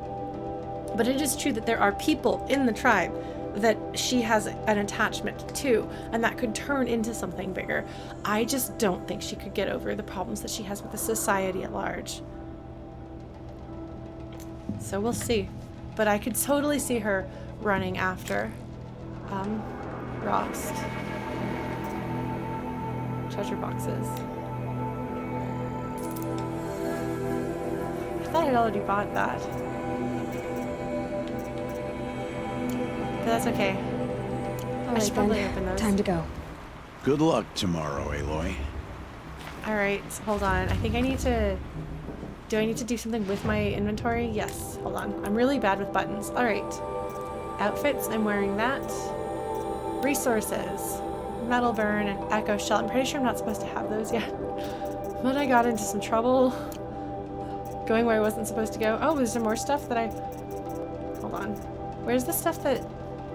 Sorted by rarity? Oh, maybe not. Huh. Why is it showing... Oh, well. The resources are showing as though there's something I don't have. Okay, so... Free sample box. Hold on. Take all... Shard gambles box. I'm curious about this. An unknown quantity of items. Oh, okay, that's what makes it a gambler. Okay. Cool, this is where my fast travel packs come from. Alright. Metal shards, okay. I'm gonna sit on that because I don't know what it is. Oh, shoot. Oh, that's what I was gonna do. Oh, my stuff. I've got so much stuff now. Alright. I love the weird little symbol that indicates traders. Yes. Post-apocalyptic loot boxes, indeed. Alright, so we are technically well beyond our usual stream time, and there's going to be a big plot thing happening here. Shall we continue to push past whatever this big plot thing here is, and then hopefully be able to save before we actually go on to the proving itself? What are our thoughts? I know I've gone way over, and some of you are probably itching to go to bed. Chrono has already gone to bed, though. He is the one who usually has to go earlier, so. What are the feelings in chat right now? This big plot thing takes a while to get through. Okay, so this is a big plot thing. Okay, then it probably would make sense for me to save. Alright. Is this warning a number of cutscenes will play in succession? Listen carefully now, for you'll have to tell this when I'm gone. Alright, let's go ahead and save. Wasn't drunk when I ran the proving. 15 to 20 minutes of conversation, and then I'm going to have conversation. Amazing. Okay, hold on. Where's my save point? This way. Okay, we're going to do this.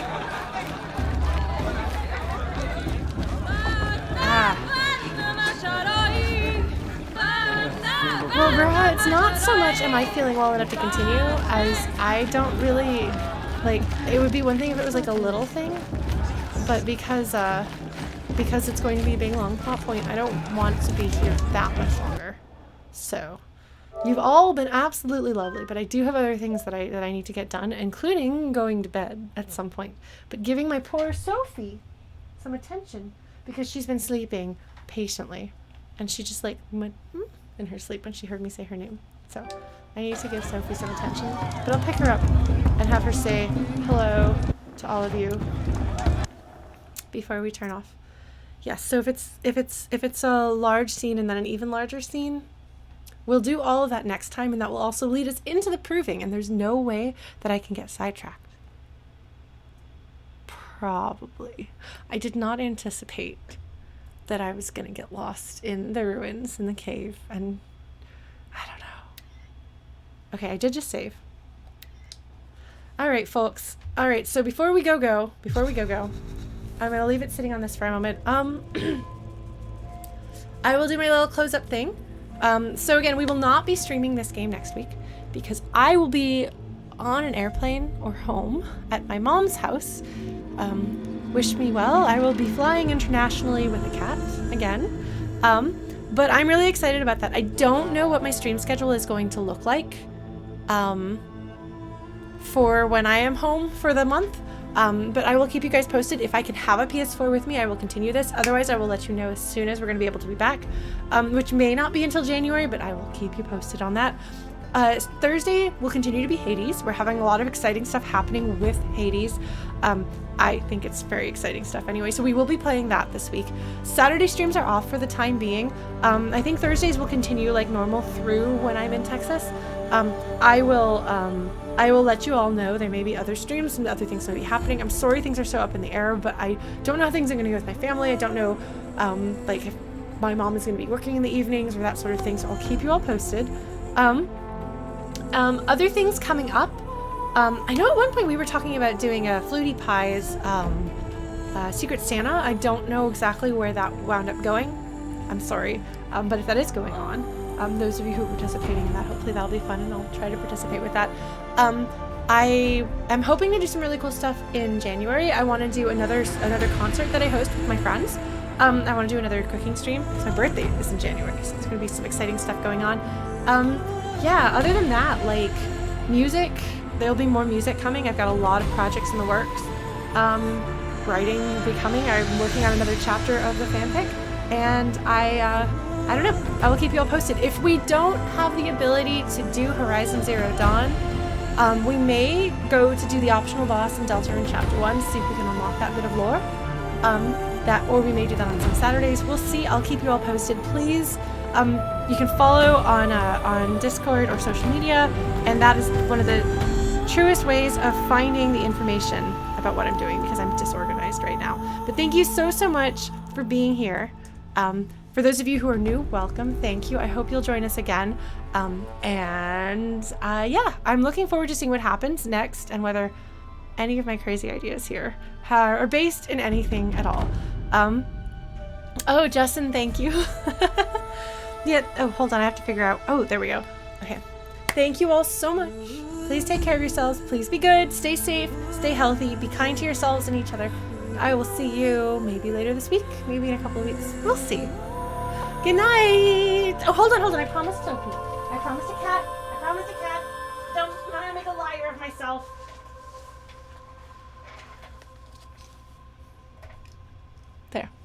Sophie sleepily says, good night. That's your reward for sticking around to the end. Bye, everybody. Mwah.